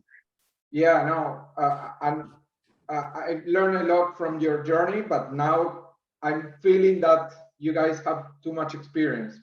So anyway, in my case, it's a little bit of a guidance, right? I noticed that out of state is probably the way. I like your strategy, Mike, that, is very little first risk, first investment, low risk. I like that. I don't care to be involved, but I don't have the time. I have a full-time job, very demanding.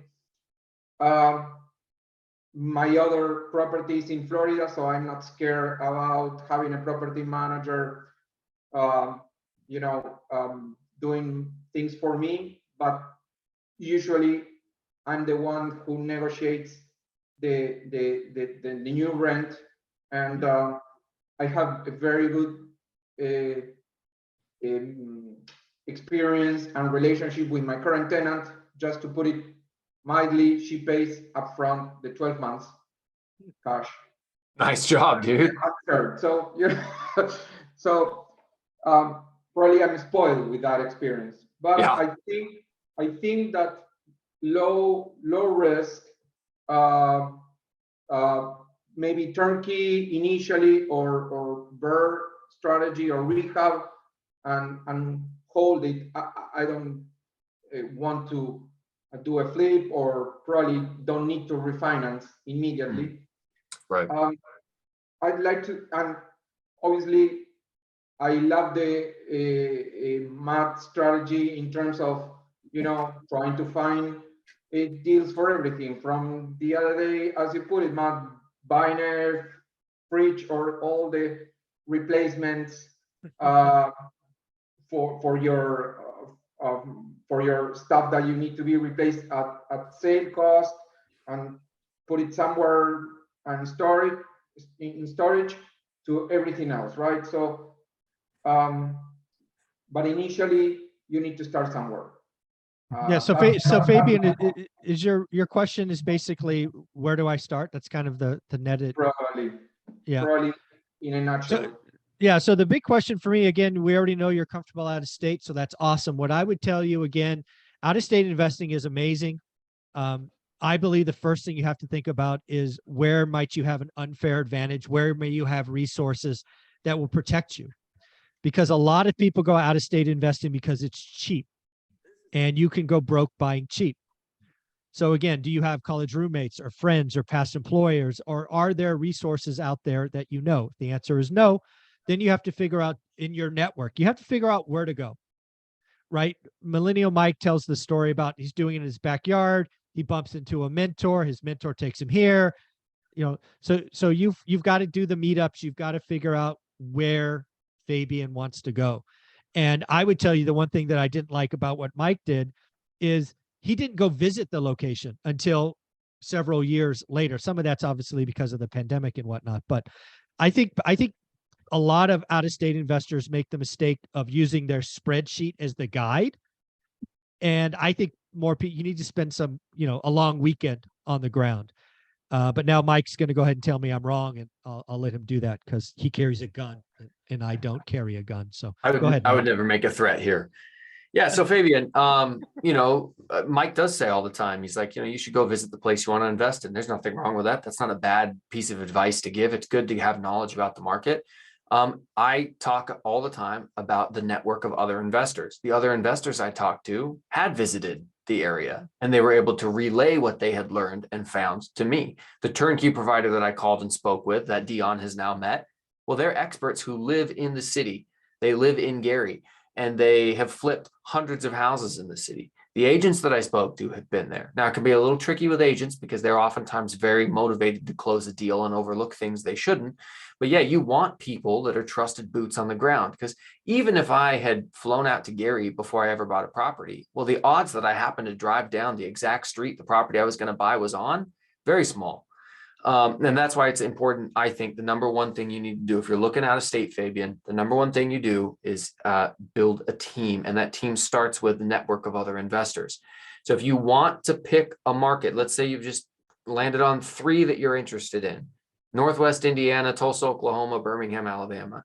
You go on YouTube and you type in Birmingham, Alabama real estate investing. Who's the local small-time creator like me with only a few thousand subscribers that you can watch and ask questions to, who has the time to answer you?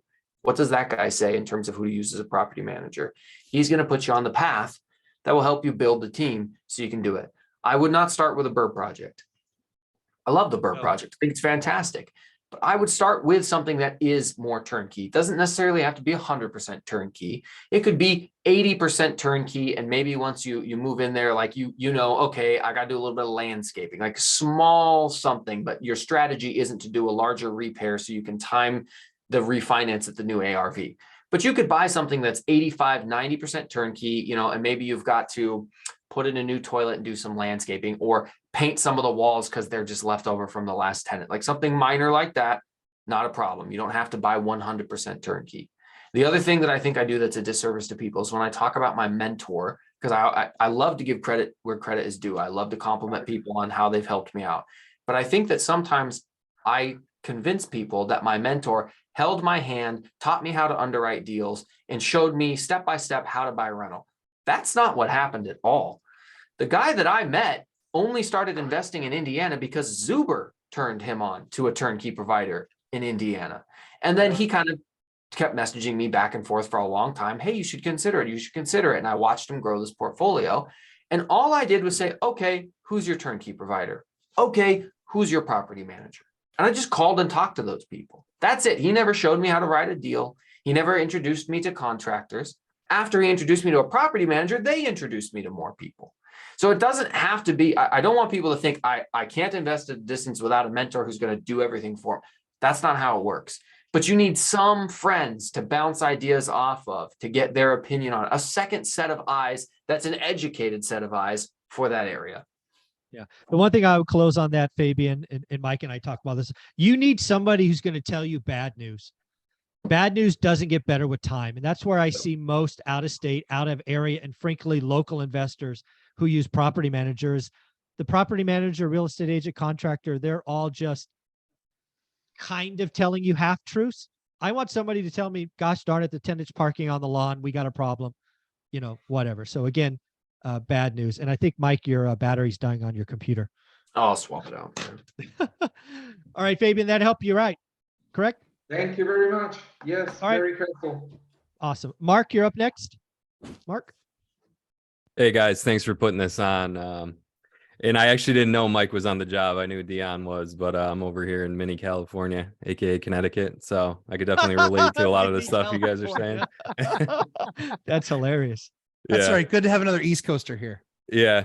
So I'll try to make this as quick as possible. I think right now, I think I'm struggling with a like a long-term vision. We've considered a lot of different things.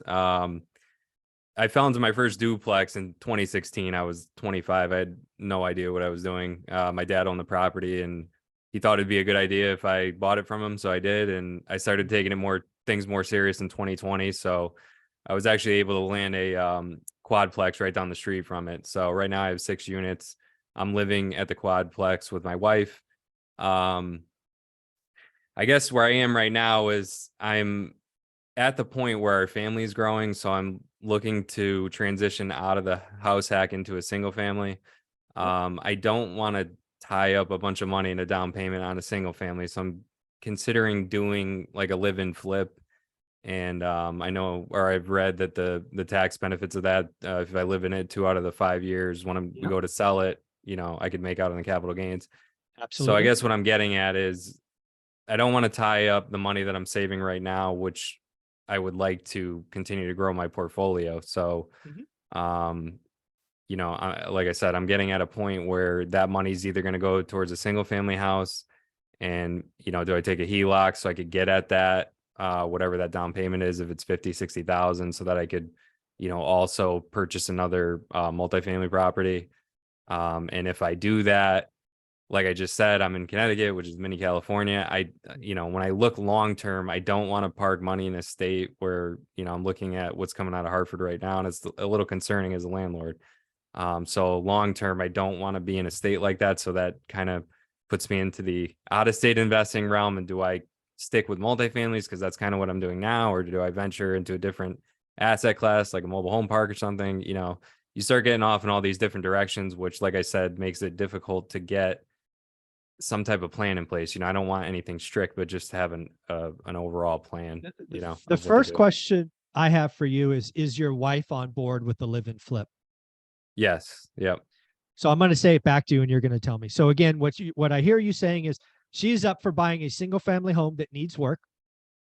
She is up for living in that as the family is growing, and she's willing to sell her nest or home in greater than 2 years. She's up for all of that and then moving somewhere else.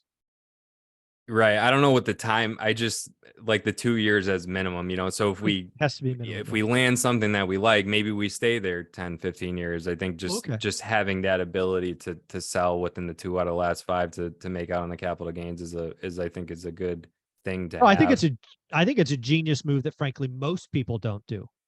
Right. Again, you can really think about it, right? If you're selling something that has a capital gain of 200 grand and you're not paying the tax man, that's an extra $40,000 that you get to roll into the next thing, and it's cash. It's not trapped equity. It's not a 1031. I think more Right. people should look at that.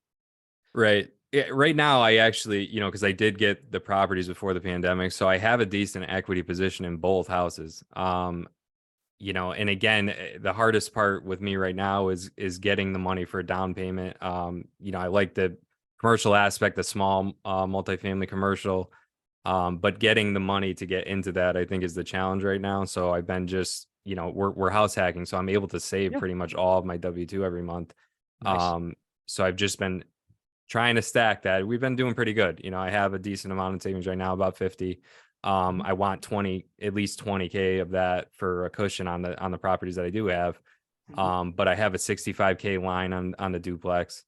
And then, like I said, the remaining equity in the 4-family and in the duplex, if I were to do a 1031 or something. But like I said, it's just there's just a lot going on with either buying the single family and forking up the money for a down payment on that and having that tied up in the single family. I would have what to. would you put? What would you put? Would you just do a 5% down? Well, see, that's the thing. I could, right? I could do a 5% down. I have to find the property first, which we're looking in a very limited area. So it's difficult in and of itself to find something. So I just got my real estate license, so I've been like in that realm a little bit more. So I've been just keeping an eye out because I don't want to make that move right now because it is kind of good to be able to sit back and live for free right now and be able to save upwards of 3K a month. Yeah. I don't want to That give that doesn't up. suck. Right. So I don't want to give that up too early. But at the same time, I want to have like some type of plan in place. I just feel kind of stuck, not sure what direction to take it. Dion, what are your thoughts when you hear Mark talk about this? So the giving up the house hack it's because she doesn't want to have neighbors touching your wall, right? That's kind of the idea. Yeah, she's not even really pushing it right now. We're not in like a hurry. If our newborn's coming next month. So, I mean, I got at least a year and a half, 2 years probably before we have to really feel like we're running out of space. So there are small multifamily that have 3 and 4 bedrooms on each side. There are duplexes like that. There are houses with ADUs, and a lot of people get stuck with when they think of house with ADU, they think of what they can build. Current legislation in most areas has like a square footage limit of like 1,200 square feet or less for the ADU. But if you look at, especially on the East Coast, the age of the properties and the buildings, you can find ADUs where it's 2 5-bedroom houses. I have a house with an ADU here. It's a house that's over 2,000 square feet and a duplex. One of them is the ADU. I don't know which one, that was all put together in 1921. Right. So if you look at that, you could do the house hack. So the low down payment, owner occupied lending, and reduced mortgage. You might have some payment now because if you're in a 4-plex, you're probably getting paid to live there almost. But if you find that house with an ADU, you get the separate house. You can get the space that you're looking for. You can get and if the concern was ever, you don't really want to feel like you're house hacking, that is no different than having neighbors. The way that some ADUs, they don't have to be attached. They can be, a detached ADU. That's what I would consider. But I'm probably not the right one to ask because I'm still house hacking. Right. It's hard to rent out a room in my unit. Like I love to get paid to live where I'm at. Yeah, right. But my kids are older and out. I totally understand your situation. Right. Mark, 9 times in 13 years. I'm with you, bro. Yeah. Get it. Where are you in Connecticut? I'm near Waterbury. Okay. All right. Yeah. So I've got family in Connecticut. Oh, you do? I'll still admit it. Yeah, sure. Yeah. They like to come visit New Hampshire. Yeah.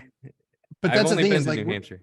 We're close. We're close to you. If you ever wanted that as a strategy, like we're close to Connecticut, and a lot of people like to, I say, trade up because you can get a whole lot more house here.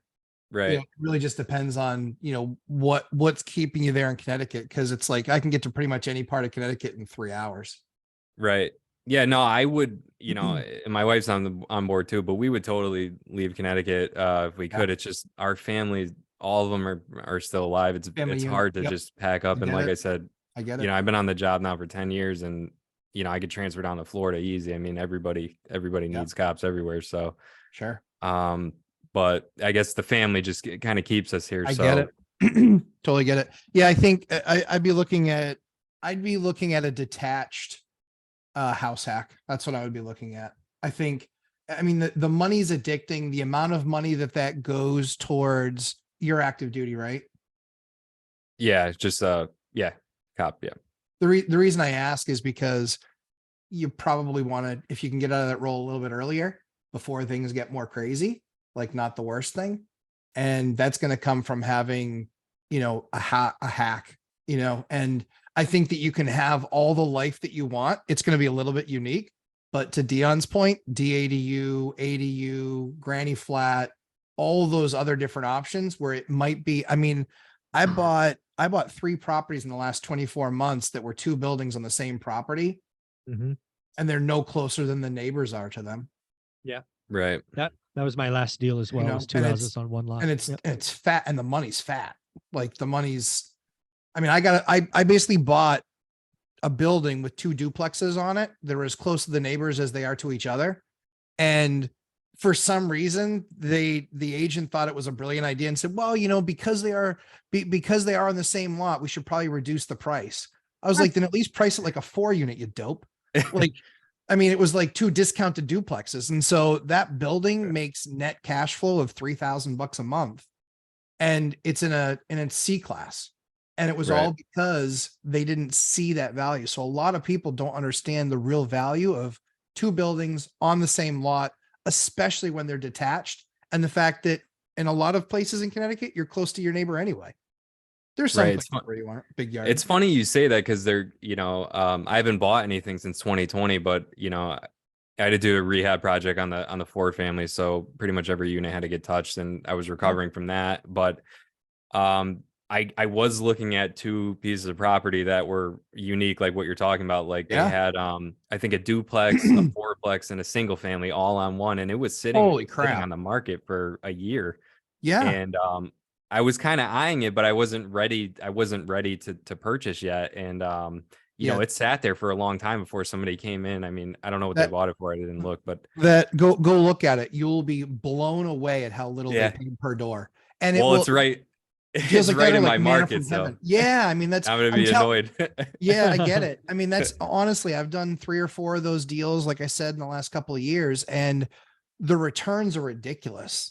Yeah. The most difficult part about it is telling my tax guy or correcting the town, of the tax situation. No. Yes, that's building still there. It's, whatever. And it's a lived in unit and so on and so forth. But yeah, I'd be looking everywhere for DADUs, ADUs, granny flats, garages that allow for conversion. One of the things that I teach people how to do is look at the zoning.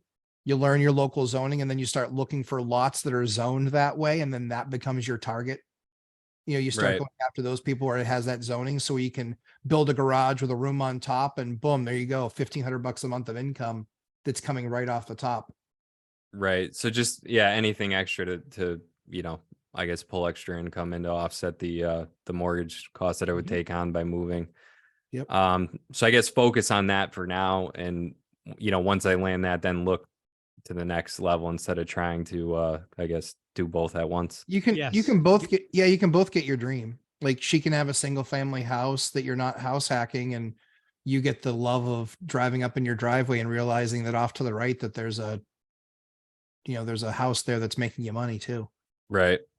Yeah, I guess the challenge, because I'm near Waterbury, but I'd like to stay in this area if I can. So the challenge would be to just find a property like that. But like I said, we're not in a rush right now. So I got about 2 years or so to make it happen. So within that 2 years, I'll have to do that. Yeah. But it is hard because like I said, I haven't bought anything since 2020. And it's like, I watch your guys' video, especially, you know, the daily financial news and stuff, and it feels like you're sitting on the sidelines, like when you're not doing anything. So I guess that I've struggled with that. It's like you almost feel like you want to go out there, but I'm not going to force anything.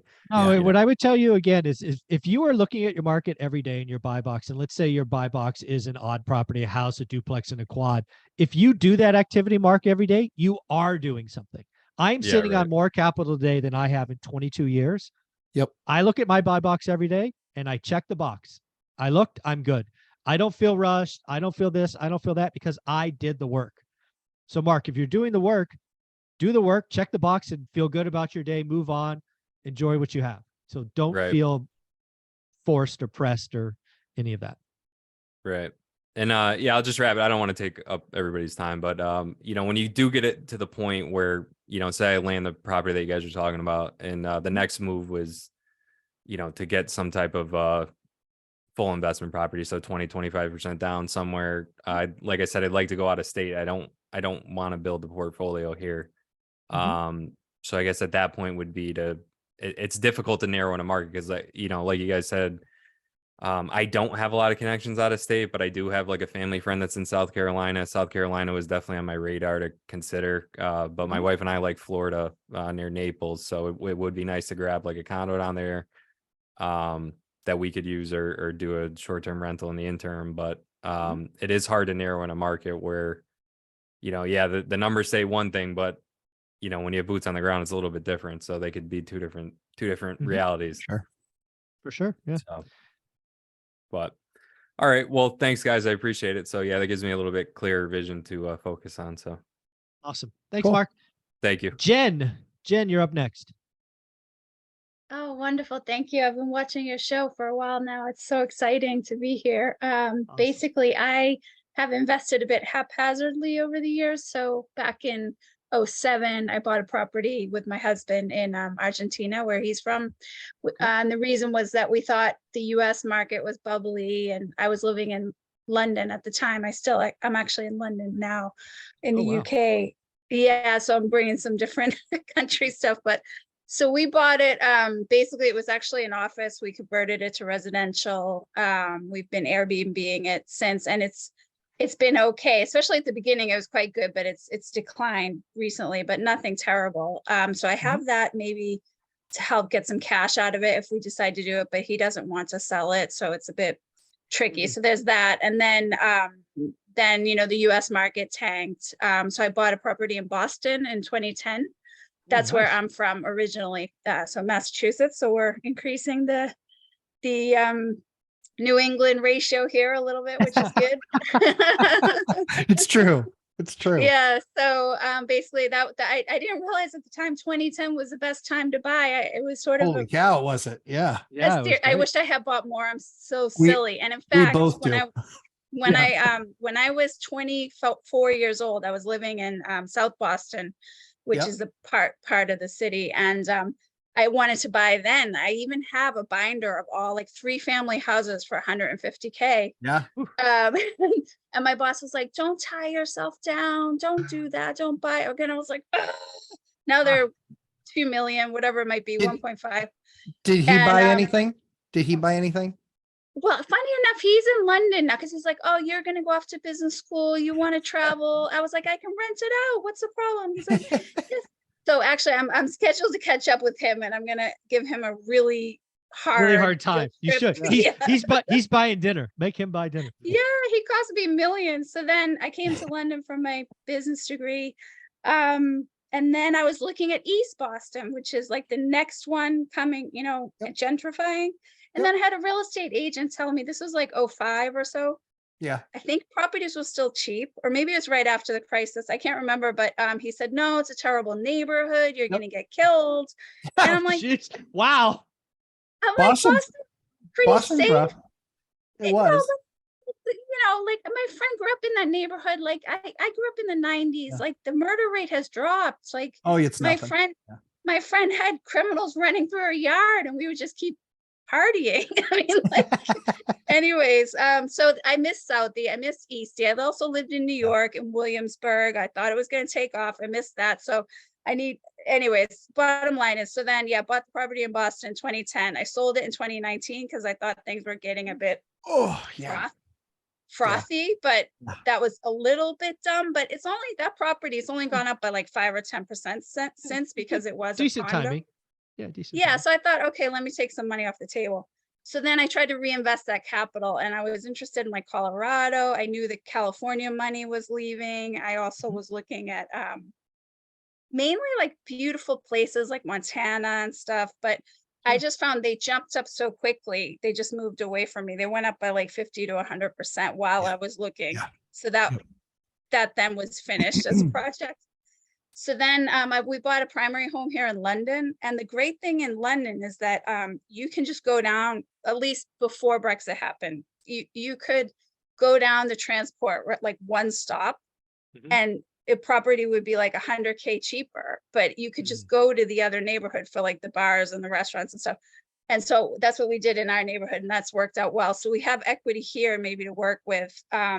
So basically I want to be more organized now about taking action, like going with my instincts in a sense of neighborhood change and things. Like I think I'm kind of good at that, and try to buy something. But now it's not a great time to buy for many places. I am thinking about seller financing, because it's kind of hard to buy when you're abroad back in the States. Like I'm never going to get the best rates and stuff, but although I did get a loan with Wells Fargo before when I was in London, so I don't even know how that was possible, but it was really painful.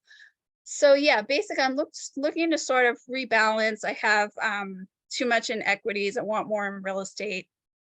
And yeah, just want to learn about seller financing. So when the time is right, then I can act.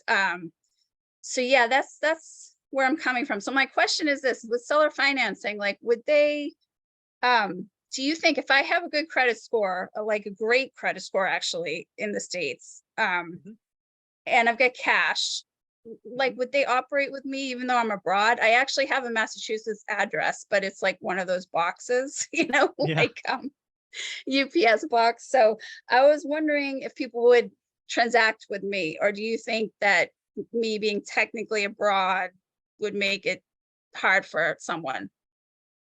I've done several seller finance deals, obviously never out of country, but out of area. Many of the sellers are out of state. So it's just communication. It's all it is. You can negotiate anything you want. You could add security to the contract. I would guess most sellers would maybe make you pay a little bit more down for security. Maybe they'll ask you to set up auto payments. Again, there's lots of things you could de-risk this. We live in a world today where the location of the two parties doesn't matter. They're probably going to want to know the plan for the building. They might want to make you escrow some repairs or something. But generally speaking, being upfront, full communication, it doesn't matter. You don't have to be in the state, let alone in the country, I wouldn't think. Matt, you've done some seller financing.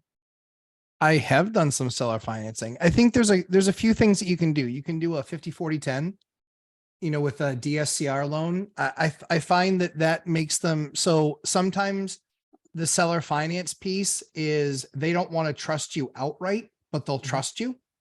And so, the 50-40-10 is basically through Velocity Mortgage. I've actually got my bank to do a version of it. It's called a 50-35-15. So it's a little bit more money down, but basically all it is, if they own the thing outright, or if they have a small mortgage on it and they don't want to trust your credit, then you can still get them to, and you can still say, hey, listen, I can get you a deal where the bank will put 50% of the deal in. I'll put 10% of the deal in. So you hold the note for 40%. That's an option. The second one that's also an option is basically the 15-35-15, which is the same thing. It's the same exact thing. Bank goes in for 50, the seller holds only 35%, and I come up with 15%. So it does give you a lot of flexibility, and just basically talking to them and having the conversation about, hey, what are your goals?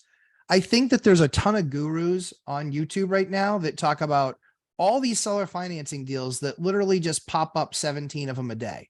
Well, it's because they found out that you overpay 15% for your properties. And so the key to it is really understanding, you want to get a decent deal, but there's a value, right? if you understand what the number is and understand what the worth is, I negotiated a 50, 40, 10, and the seller note is 2%. Because I wanted a blended rate. And so the DSCR rate was 7. They were 2. So that gave me a blended rate based on the numbers. It wasn't a full 4.5. It was like, because the bank was carrying a little bit more, but it was still sub 5. And so I think that there is absolutely the opportunity. I don't know that where you are necessarily matters, so long as you can prove the things that they would typically want to know, which is you're having the conversation about the deal, right? And if they own the thing outright or have a small mortgage on it and they're getting 50 plus the 10, well, then 60% of their money's out of the deal. And it's just being able to have the conversation about the 40% that they're saving, not paying a bunch of tax on. So that's what By I've the done. way, you're about to record an ice cream truck in London. What it sounds like. It's a different song. Totally fine. It might make me hungry for ice cream. I hear the ice cream trucks in my friends' backgrounds off, and I have a lot of friends in Bristol. Oh, okay. So, but yeah, that's what I would do. I think it's about having the conversation, them understanding it. There's always that possibility. And then it's just making sure you really understand what your numbers need to be from a blended rate perspective. Okay, that's great. I've written all that down. And I've been looking in New Hampshire and Maine myself, Sure. but New Hampshire's been so hot, as you know. On fire. Wonderful state. Even if you go, I mean, the only things I'm seeing are like on the border with Canada, and I'm sure that's slightly different, different demographic. You know? Well, I think what ends up happening is all the stuff that was, now it's not Southern New Hampshire anymore. It's Northern Massachusetts.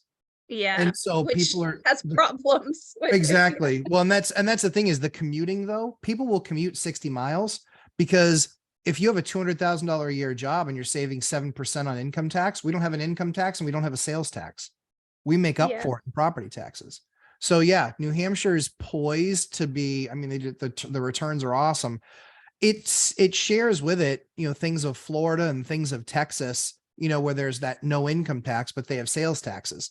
But then they rely on that property tax to make up their budget. And that's what can be the challenge. So usually your biggest thing outside of your mortgage is going to be your property tax. I have properties that have a $12,000 and $13,000 property tax bill, but there's no income tax, but that also lends itself to really high rents. Yes.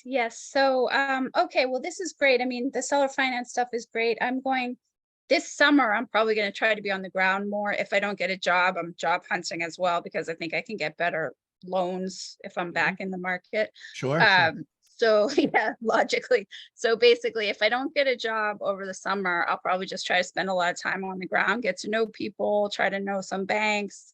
And I'm looking at Maine as well, even though they have income tax, it's not as attractive as New Hampshire, but there's some little quirks. No, there's some quirks there that are interesting. Some of the college towns I'm looking at, they're revitalizing. I know there's problems. Like I know the Salvation Army got robbed at some point in the town that I'm looking at. I can tell you the line between Maine and New Hampshire, while it's the same border width of every other, that is a state that is hard going the wrong direction with all that they're doing. It's all the stuff that you heard Mike and Dion talk about with, cops getting hamstrung and, not able to enforce laws. It's a much scarier place than it looks like on paper. You've got an increase. They voted down 2 years in a row, a 10% income tax for the higher bracket earners. And if you own family property, it is. Most people don't know this, but it's per capita. It's the highest number of people in the country are on assistance in Maine per capita. There's a lot of things like I had the chance to invest in Massachusetts, New Hampshire, or Maine 20 years ago, and then again 10 years ago, and then 5 years ago, and then I just reevaluated it again. And if I got a property in Maine, I would treat it the same way as if I got something in California. I'd sell it and take the money and then put it in a better market. Okay. No, that's good to know. I guess I kind of had hopium a bit with Maine. Maine's, if you want to do like midterm and Airbnb stuff, like they have tons of coastline, but you need to be still somewhat close to Boston or Portland. And some of the numbers there that you see, there's just very aggressive policies that are very anti-landlord. Like 5 months during the winter time, you can't evict tenants. that means you're carrying it for 5 months. That's a scary proposition for me if I'm going to be of any size or scale. So Yeah. Okay. All right. that's That's the great. inside baseball. Thank you so much. And if anyone has any questions on London, I'm happy to let you know. But Awesome. the economy is not the best right now, is what I would summarize. Yeah. Thank you. Thanks, Jen. All right. So Letha, I think you're driving, so be careful. I am driving. Good morning, you guys. Super Dion, Lumberjack. Good morning, Salitha. Lumberjack, we talked on there live before a while ago with you I remember. and Dion. And you told me to email you, but I've been trying to get everything done. But Oh, here's good. my thing. I know you guys are, a lot of you guys are like investors. I'm not trying to start off as an investor, but again, I'm in sucky Los Angeles County, currently in Los Angeles County, and I'm in the property line, not for necessarily investment or to make money, but I'd rather own my property and pay the mortgage than pay what mortgage would be for rent.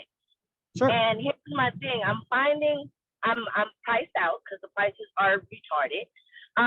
Also, what I'm finding is, like, right now I'm on my way to the IE to go look at a 3-bedroom, 2-bath with an ADU, and I would be taking the ADU and renting out the home. But my thing is, a lot of these properties that I'm looking at that I'm seeing, they don't really cash flow. And I'm going, like I said, house hacking. They're not going to cash flow. It's going to kind of be even.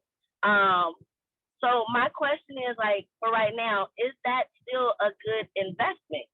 You know, because I'm new to this and I don't know. Yes. So Letha, let me answer this, and I'll let all three of these other guys house hack. I just want to make sure I understand what you're saying. So this deal you're driving to the Inland Empire for, when you say even, what you're really saying is the tenant that lives in the big house is paying the mortgage and you're living for free. Is that what you mean by even? No, the tenant that will live in the big house will pay more of the mortgage than I will, but I still have to come out of pocket. Like, I think the mortgage is $5,000. The 3-bedroom will go for I believe 27, and I'll still have to come out of pocket like 1,700. And then what? Got it. So then what are you paying rent today? Is it about that number? Just about. That's what you mean by even. Okay, I get it. That's what you mean by even. All right. Why don't we go to Dion first? Since you house hacking, you're still house hacking. What do you think of that? Getting a house where you're out of pocket about the rent amount. So my first house hack, I still came out of pocket. I believe his first couple of years, Millennial Mike was out of pocket a little bit. When you rent, you don't have to replace the roof. You don't have to replace the water heater, the garage door engine. You don't have to do a lot of that repairs and maintenance. But if you buy a place where the payment every month is $5,000 and you're only coming out of pocket $1,500 every month, you're experiencing a lot of principal pay down, a lot of appreciation. If it's in some cases, if it's not a single family house, you'll get to depreciate the portion that is being rented out. So you have that tax benefit against the income. So there's enough to me as an investor, I would do it. As a home buyer, that's a really hard decision to make without knowing what your goals are, like long-term staying in the area. What does your reserves look like? How much money do you have sitting on the side for when a major repair does come up? Can you build a reserve over time for future expenses? And know yourself. Do you have the discipline to actually grow that account enough to be ready for those? I have 75,000 as my reserve. So good for you. Yeah. So really, I guess the one thing I would ask about, because I know a little bit about the Inland Empire, I have some friends down there. I would check those rent numbers. I think they're a little low for the big house. And again, I don't know specific areas. I would be shocked if the rent's not more like 3,200. Okay. but to net it out, I think, if you're coming out of pocket a little bit less than you're paying for rent today, but you are the owner, I think that's net positive. You're going to get 30-year fixed rate debt. I would highly recommend that way. If rates go up, you're good, but if they go down, you can refi and help out. I think you're on the right path. I definitely would have the reserves because Dion's kind of pointing out, now as the owner of, 2 houses, 2 structures, there could be a big expense, right? So definitely get the roof inspected, definitely get the mechanicals expenses. You want to remove any of the big risks. That way, if there is an issue, it's just the water heater or a crack window or, some of the smaller stuff. But Mike, you house hacked a big expensive duplex. Why don't you tell that story? Yeah, I house hacked a duplex and didn't have a ton in reserves when I started. I only had probably like $10,000. But really what it came down to for me is I had the goal of wanting to get started investing in real estate to grow to the point I'm at now and continue to grow. And I was paying $2,000 a month in rent in the Seattle area, $2,000 a month for a 2-bed. And if I was to get a house hack, even though the other side of the unit wasn't going to cover my entire mortgage, the amount that I was going to have left over to pay was about $500 a month. So it's a real easy math equation of I currently pay $2,000 a month in rent. We're going to drop all the way down to $500 a month in rent. That's a $1,500 a month savings, which allows me to build up reserves faster and save money for the next rental, which is exactly what I did. So I understand hesitation if you don't have enough reserves right now, but it sounds like you have some. And if it's going to lower your living expenses and put you on a path to move forward while also hopefully building equity and giving you the experiences you need to grow as a landlord, I think it's pretty much a net win. I think you're onto something. Now, Matt, what courses would you, Lumberjack, what courses, I know I need to take your, oh shit, I'm a landlord now, what course? Because I really have no idea. But would that be, would the ORAT course also benefit me, even though, right now I just want to start right here? Or Yeah, I think it does. I think it does benefit you because what it teaches you is it teaches you the principles of really understanding your numbers. And I think really understanding your numbers is critical. This is going to be an investment that you're going to make, even though it's not technically an investment property. It's every property that you buy is an investment property. Because if you want there to be that return later on in life, you got to do all the right things to keep that value. I think the other thing that I would encourage you to do, Salitha, is I would look at a rent box, because I think Mike's probably right. I think your rent might be a little bit light. So you might be in that much better of a position in what you're looking for. So there's a video on my channel. We talk about the rent box. You can download the rent box for free. But I would check out the rent box and build out the rent box based on the neighborhood where you're looking and really understand and know. That way it's not, I believe it's worth about this. It's factually speaking, this is what units are listed for in my area and how long they're staying on the market at those prices. And then once you understand what the quality of the rental unit is that you're going to have, that will really lend itself well to really understanding. I pay more. People get crazy when I say I pay more for properties than other investors do. I can, because I know the rent's better. I know what my return is better. So understanding the principles that Mike covers in his course of how to buy, how to make sure you've got your money right is absolutely, I think, of critical importance. And then you can get to know more stuff like, how to manage this or inspections that, and all the stuff that I kind of cover. When you actually find the asset and really start understanding, hey, here's how I do this. I think what's really interesting is, for me, it's the ounce of prevention is better than a pound of cure. And the most feedback that I get on my course is I do one thing differently and it paid for itself 5 times over. I get that all the time. Or even, hey, I did it in my first month and I saw a better return on that. I think people need to invest in themselves, like investing in Mike's course, Dion's, mine. You make that investment. It's an investment in you and your journey. And there's no doubt in my mind that has a multiplier on it for the rest of your investing days, as opposed to really expensive lessons. That's my thought. Very Yeah, cool. I'm not sure about the rent because I'm not sure about the rent because some parts I'm going to the actual city of San Bernardino, and some parts that they haven't raised their rent to where it should be yet. Sure. They're still Well, if you low look at rent. if you look at Zillow, if you look at Facebook Marketplace, if you talk to a rental agent in the area, talk to a couple of rental agents in the area, that will give you a pretty good formation. If you can kind of give them an idea of what the unit looks like and what the unit's going to be, that can give you a pretty good indication, at least a better range. That way it's, that rent's kind of low. I'm not really sure. It really comes down to, I want to take as much of the guesswork out of the game as I possibly can. So people are Okay. making decisions based on actual data as opposed to I believe that, if that makes sense. Yes, it does. Cool. Okay, well, that was my question for now because I can't go deep into how I want to. So thank you guys. Thanks, Aletha. Thank you. Thank you. Drive safe. Be careful. All right, Angel, you're up.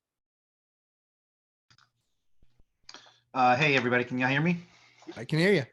Perfect. I've had a lot of my questions already answered with everybody's issues they've been dealing with. Good. I'm a little bit dealing with a little bit of analysis by paralysis. So I'm in Houston, Texas. I own 4 houses, 1 I live in, 3 homes, 2 in Houston, 1 in Baytown, suburb of Houston. I'm an accidental landlord, accidental one rental at a time. I just never sell when I move. So in the last 3 years, I converted 3 of the homes into Airbnbs, and I've been really successful with that. So right now, one of the homes is paid off. It's a townhouse. That's my emergency. If everything goes to heck, I'm going to move there. If I have no job, I just need to pay insurance and property taxes. I have a house that I put up for sale for $240,000. It's an Airbnb that's a pain in the butt. I have a property management company. Everything I run through my management company, all the houses, all the expenses. So I learned that. Yep. So I put it up for 240. I got some stuff back. This was about a month ago, 2 months ago. It was on for about 2 months. Buyers wanted, they were like, oh, the roof is old, it was probably like 4 years old. I would just patch it up over the last 20 years, and siding. So I told a real estate agent, okay, well, let me just go and pay for the roof. I bought the roof. The house looks better just with the new roof. So I was like, wait a minute. And my Airbnbs keep making money. I make about 1,000 on that house. I'm like, you know what? It's dumb. Why am I going to 1030? I wanted a 1031 exchange, like 160,000 into 2 houses. Learned about it and I go, man, that's just a lot of stress. So I decided to keep it. So right now, if I were to take out like a cash out refi, I could probably get 100 to 110,000. And so that's where I'm stuck at. I keep seeing I see the daily rates keep going up and up and up. And I'm like, I kind of got stuck now. Like, should I just take out the money? So I have a little buy box. So sure. I know it's a lot of information. So I'm stuck right now. I was like, should I just go ahead and get the cash out refi? Because I don't have any. I have a 40,000 emergency fund. And that's kind of what I've been using when I look at the buy boxes, like, oh, I could buy that house. I could buy this house, but I really don't want to spend that money. So I can take out 110,000, put it in a high yield savings account, wait to see what's in my buy box.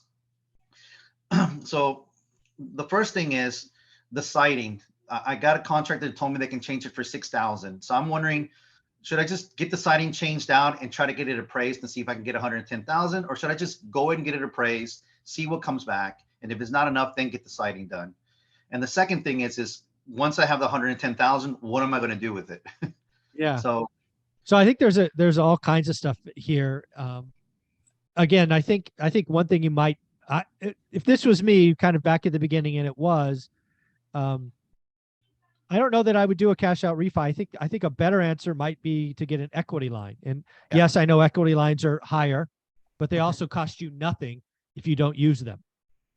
Right. So to me, that's kind of a better, basically what you do with an equity line is you have you have access to capital in case you find something. Okay. Going out and getting a refi into an environment that probably puts you in the high 7s today. That's like, you've already kind of, you're pregnant at that point, right? You've got 7.5% capital sitting somewhere and you're going to feel like you have to use it. I don't think that's the way to go. I think an equity line, you pay a couple of bucks, less than $1,000 to get the appraisal and paperwork.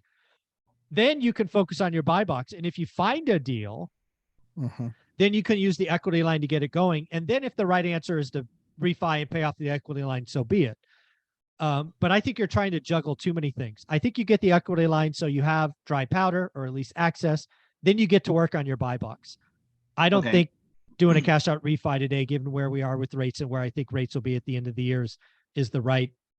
I was wondering strategy. about just waiting, just continue the way I'm going and just waiting to the end of the year to see if I could have done a cash Well, out. see, but again, that is not a bad idea for most people. I think most people would do that. But if you have equity, getting an equity line doesn't mean you have to use it. Now, you're Right. going to have to be disciplined. Don't do anything stupid like buy another car or, go party at, Cabo or Yeah. some stupid, No, right? not at The all. right answer is that's going to stay zero unless you find a great deal. That's the So- magic of this, is if so you at find a home great deal. Some equity lines of credit, it's an investment property. You can find that like, Yeah, of course. They're going to be Okay. higher rates, lower LTVs. But again, if you own it free and clear, you can get a 50% or something like that. Absolutely. okay. So the next thing is what I'm going to do with the money. So what I found out my buy box is I have a house in Baytown. It was a long-term rental for, I have it for 20 years, long-term rental for 10 years. I decided to turn it into an Airbnb because I had no AirDNA wasn't giving much data. It was very successful. I get a bunch of construction companies renting the 4-bedroom, 2-bath house. So I'm Nice. like, wow, I can find a house in that area and I can make it to an Airbnb. And I know I can make 1,500, 1,000 to 1,500. I know I'm telling this to a lot of people, like, there's just not a lot of people doing it in that town. I found my market. All right. And then the townhouse is right in the middle of Houston. It's kind of ghetto in the area, but the little area is like a little oasis. And they just put a Chick-fil-A there, a Starbucks close. I'm like, okay. So these companies know that this is up and coming market. And I just my buy box is keeping it right there and saying, okay, I'm going to buy there. So the townhomes are maybe 220,000. In Baytown, I can get a 4-bedroom maybe for 250,000. So I know that I have down payments for both of those properties. And I can do the things that I do. I add value to them. I put luxury rental plan. Angel, what's the better yield? Because again, down payment, all this other stuff is all great till you could tell me the yield. Do you know the yield on those two options? No, I don't. I don't. Yeah, that's was my guess. So really what you need to do is you need to build your deal analysis spreadsheet. You need to put the numbers in.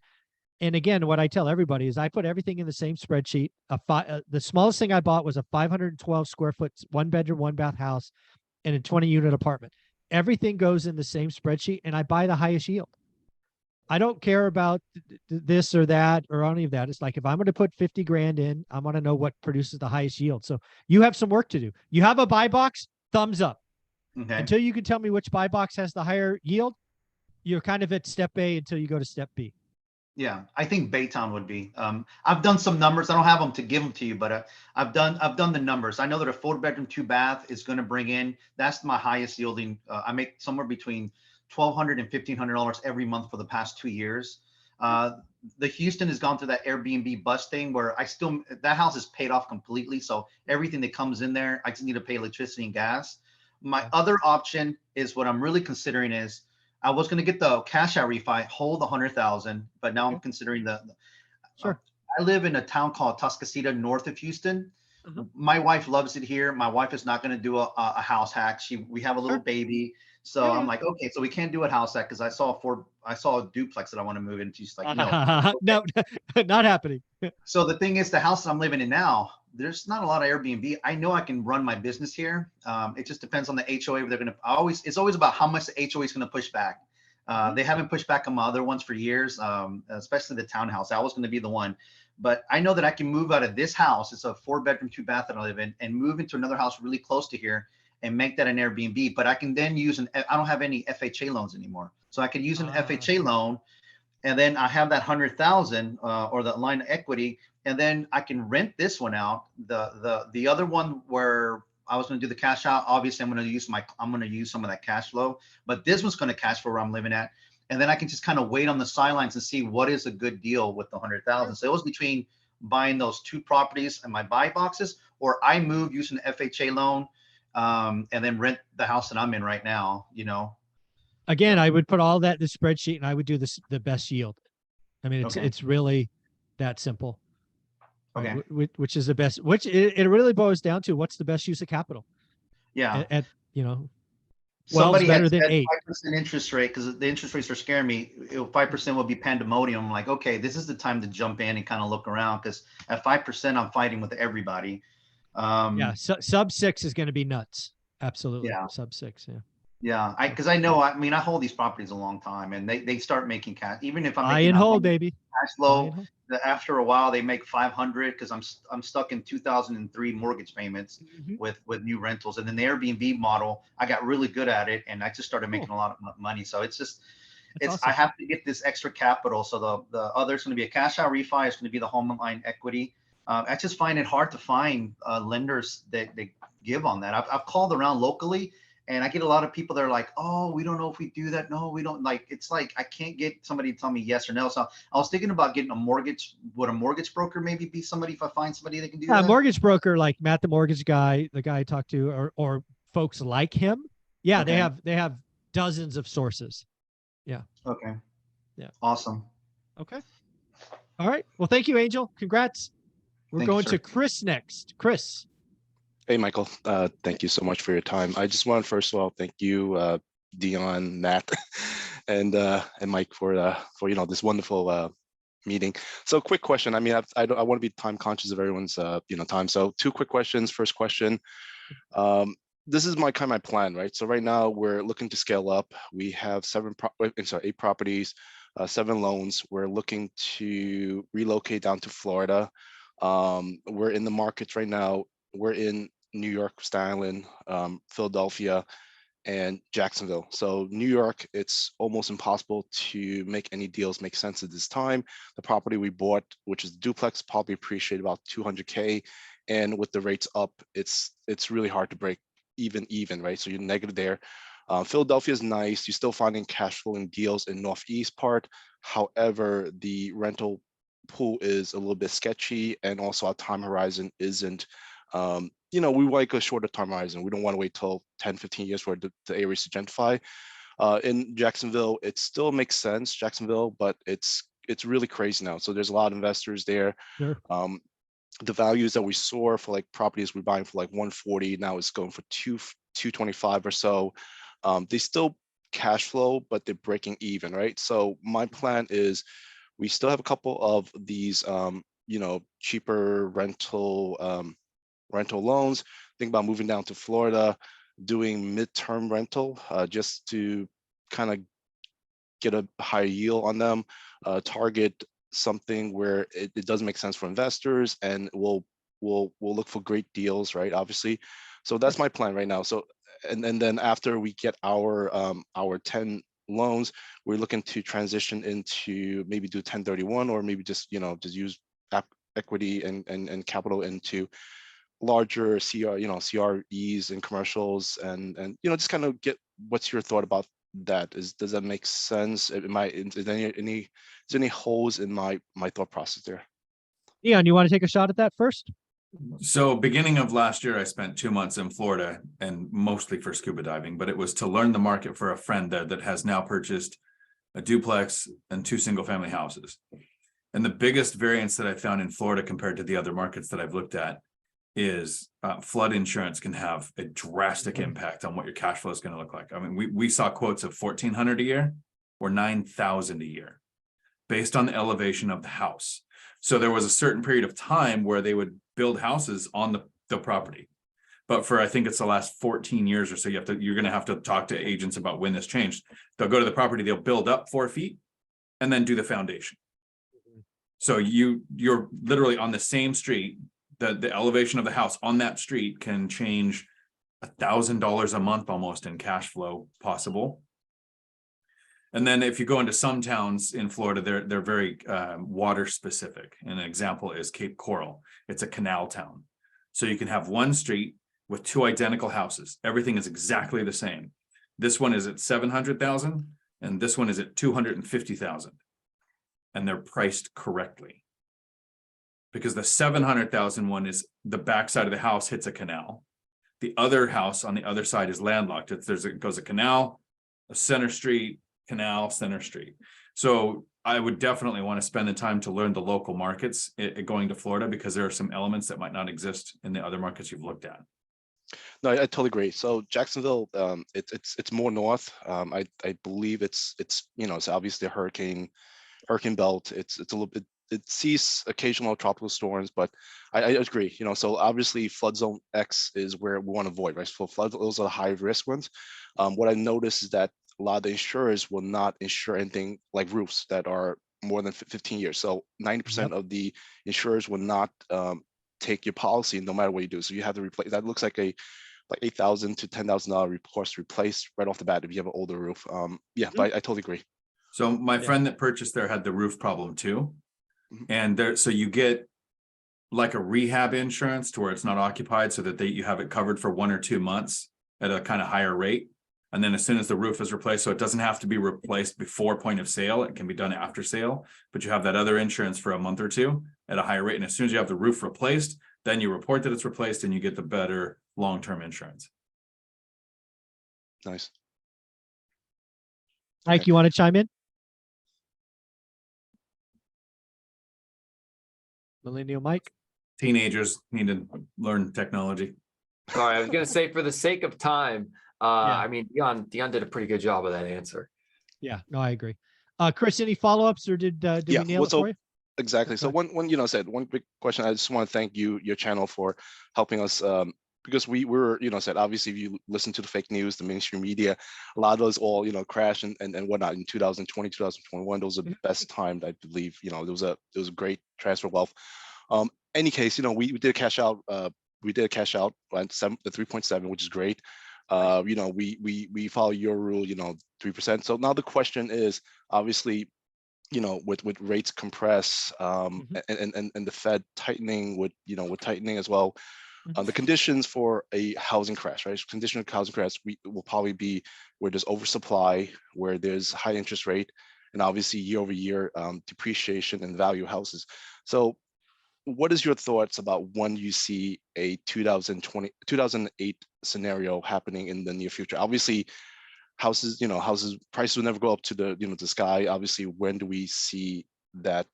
Yeah, so I think so I think there's a couple of things going on. I think there's absolutely, without question, a transaction crash. Thankfully, we called that early and people got it. I think there are a couple of markets that have unique problems. I actually think Austin is one of those markets I think we talked about earlier that has some unique problems. It ran up too fast, taxes, things of that nature.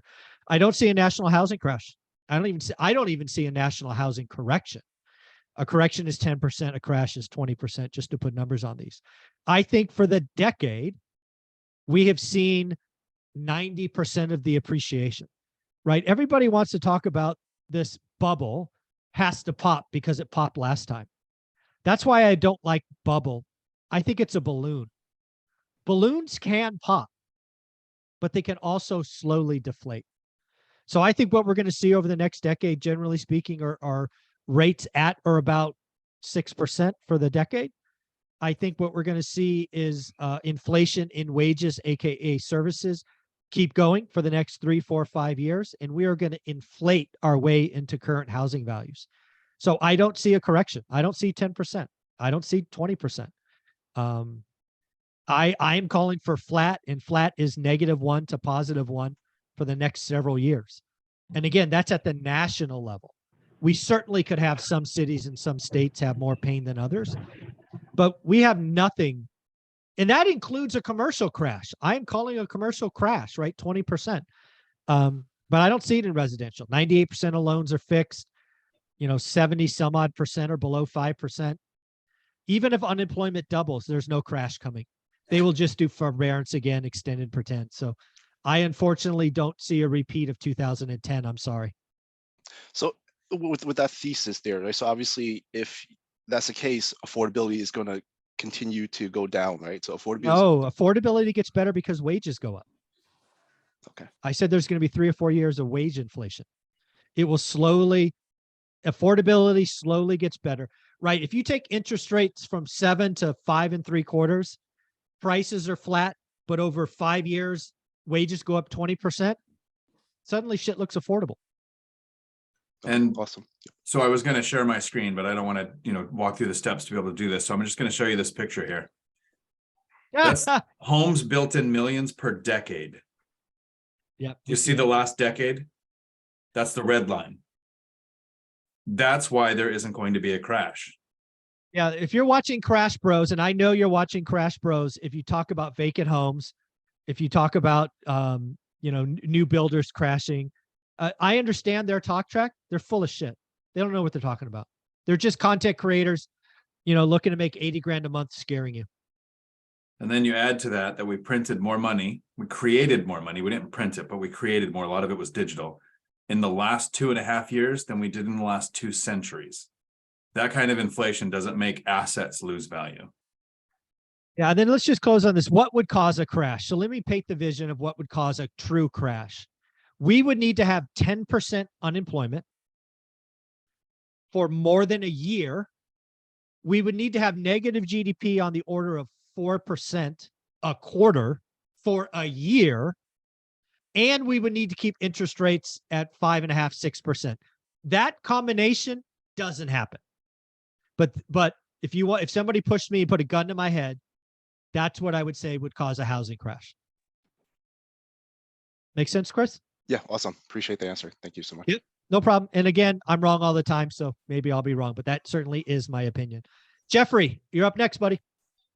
Hey, Michael. Just want to first thank everyone. Thank you, Michael, for both Michaels, and Dion and Lumberjack for hosting this. I'm a big fan of all your channels, and I'm that nerdy guy that listens to it when I'm driving at the gym. I'm not listening to music. So I want to start there. But anyways, this is more for Dion, Millennial Mike, and Lumberjack. Since I'm in Denver, I know expensive, high cost of living market. I know more specifically for Dion and Millennial Mike. So you guys are right next to Seattle. So I know for Millennial Mike. So my question really is for both you guys. If Dion, if you had to house hack today with FHA or conventional and try to buy those duplexes you're looking at today, could you still house hack those and live for free? And then my second part of the question, if that's a true statement, why is Millennial Mike not buying those properties right now? So I'll let Mike speak for himself, even though for a year I've been picking on him for not duplicating the house hack strategy. But yes, I've actually worked with several of friends here who are house hacking duplexes, but there's a caveat to what you said. Could you still live for free? I didn't live for free in my duplex. I paid about $300 a month. So I have an offer on, and it's in a duplex in a town called Port Orchard. Duplex is right on the water. It's found on the MLS. It's going to be a house hack. I'm going to do I'll probably do 20% down because the numbers make sense even at that, but it would work with a conventional 5% down on that duplex. You'd probably have a little bit out of pocket. So it's still doable in that. This is probably too much of an overshare, but yesterday at the event in Oregon, there was a person from Denver, and they pointed out that the per capita ratio of women to men is skewed. There's more women in Denver than there are men. So maybe I'm going to move over to house hack. Actually, the nickname for Denver is Menber. So it's the other way around. It's the other way around. Okay, so whatever it was, I mixed up the wires there. But no, yeah, I absolutely think it's possible. And I've been trying to get Mike to do it for a year because he's been in that current house hack for longer than a year. And when you're in a high cost of living area, yeah, it makes sense to, if your numbers make sense to invest at a distance, you have the systems and boots on the ground to do it. Mike's doing great moves, right? But the house hacking in a high cost of living area is, to me, more important than buying the cash flowing property. And if you can duplicate it in this area, I'm going to keep picking on Mike until he does get that next house hack. And I think he's actually got some searches going. There you go. Well, Mike, you want to chime in? You're being picked on here. Sure. Yeah. So to your point, Jeff, you can't even get a house hack to cash flow. And that's not unique to Seattle. That's not unique to probably Colorado. I was looking at house hacks in Texas and Florida yesterday while I was at the event with Dion. And it's very, very rare to get a 2-unit building where you're going to live in one side and the other side's going to pay for all of the rent. It's extremely rare right now. You do a little bit better with triplexes and fourplexes, but those are even more difficult to find. So the reason I love house hacking is because the number one thing that it accomplishes is it helps you live for less, not necessarily live for free, but you live for less. So yeah, I moved into this house hack and I was able to, as I told earlier, save $1,500 a month.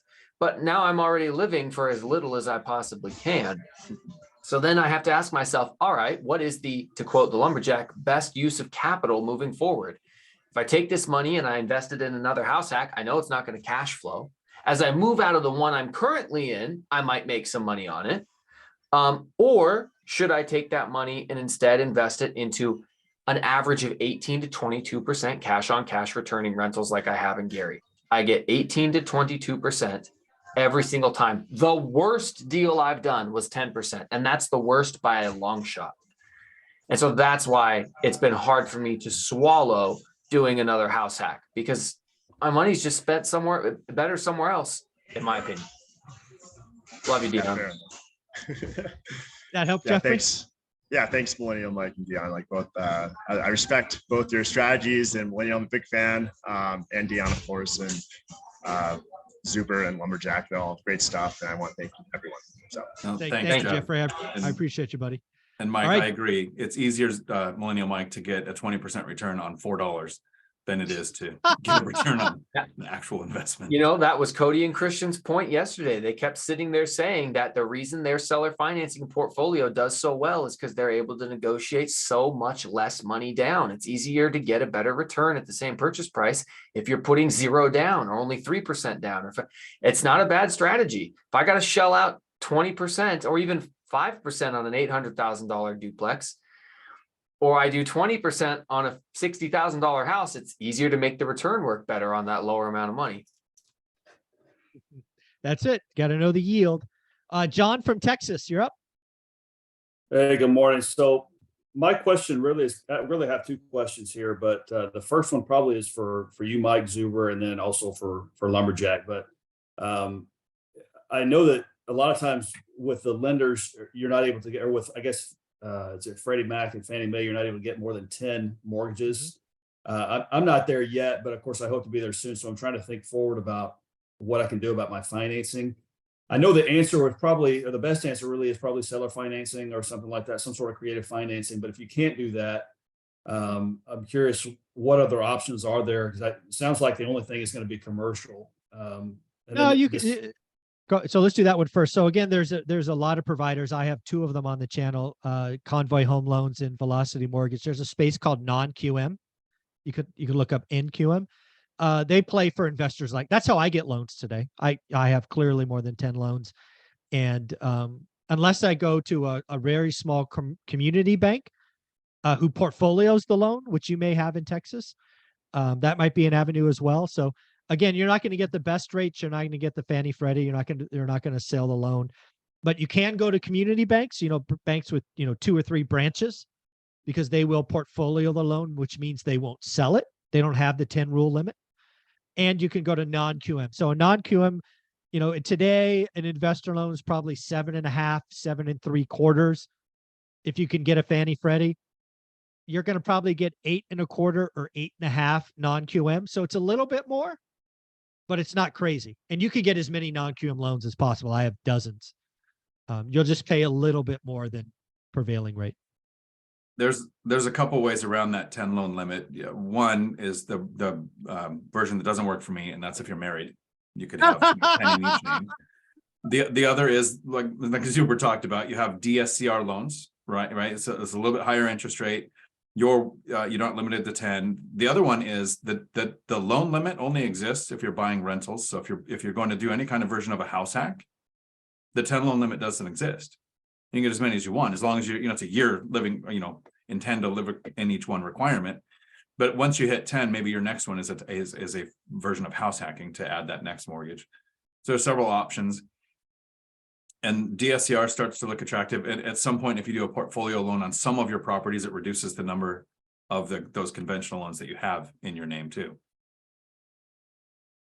Okay, yeah, I guess that was the other option, is trying to package 2 of those or a few of those together to reduce that number. So, and my other question, this is all I really have, but is for Dion. I know that you self-manage and Lumberjack self-manages, and that's the way I'm handling mine right now. But Dion, I heard you talk recently, I think, about using Hemlings for some things. I mean, can you talk about that experience and why you have kind of started using them, what you use them for, maybe how much they charge? So it's 20, they have 3 tiers, and Zuber just did a really good video with Dana on One Rental at a Time that you can look up with Dana, where they talked about the 3 tiers and what each one does. I use the lowest tier right now. It's $28 a month plus $2 a month per unit that you put on there. So as you add more units, it's only $2 more a month. That lets me collect rents. There's a portal where the tenants can put in issues that the handyman see, and then I just get kind of like, I could see their interaction, but I don't get involved unless I want to. You can step up to the second tier where I think you can dispatch their handyman. It's like an Angie's List version of Thumbtack where they have their handyman available. Third tier is the main reason I went to Hemlane is because I only have 3 properties now, right? So I haven't switched my portfolio. It's as I have a turnover or buy a property, I'm putting it onto Hemlane so that I'm not re-educating existing tenants with a new something that, like, if I've got a tenant with a flip phone that doesn't have a computer. I'm not going to make her go get the interwebs, right? But when I'm traveling, Hemlane has a third tier, which I don't know the cost, but you can turn it on for 1 month and then turn it off. Have a leasing agent go out, show property, sign leases, do all of those kind of things. So you don't even have to be there for that. So to me, it's the ultimate self-manage property management software, because you can kind of pick the tier you're at, and the lowest tier works for me, even while I'm traveling, unless I'm traveling and now I have a tenant turnover, right? Then I would probably for that 1 month step up to that other tier. And if you do use that, make sure you put in One Rental at a Time as a code. You'll get 20% off your first year. Okay, yeah.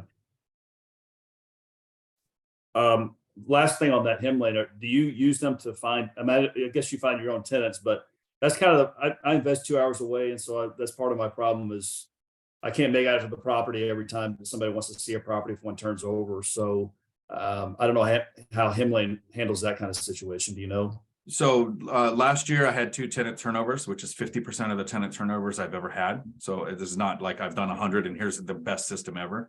But the first one was with apartments.com. It was the last one I did on that platform. And one of the things that's really cool about Hemlane is you put the information in once, it puts it on 30 platforms. You get the same thing that it's free for you to post. You're already paying for Hemlane, so you don't pay more to be on those platforms.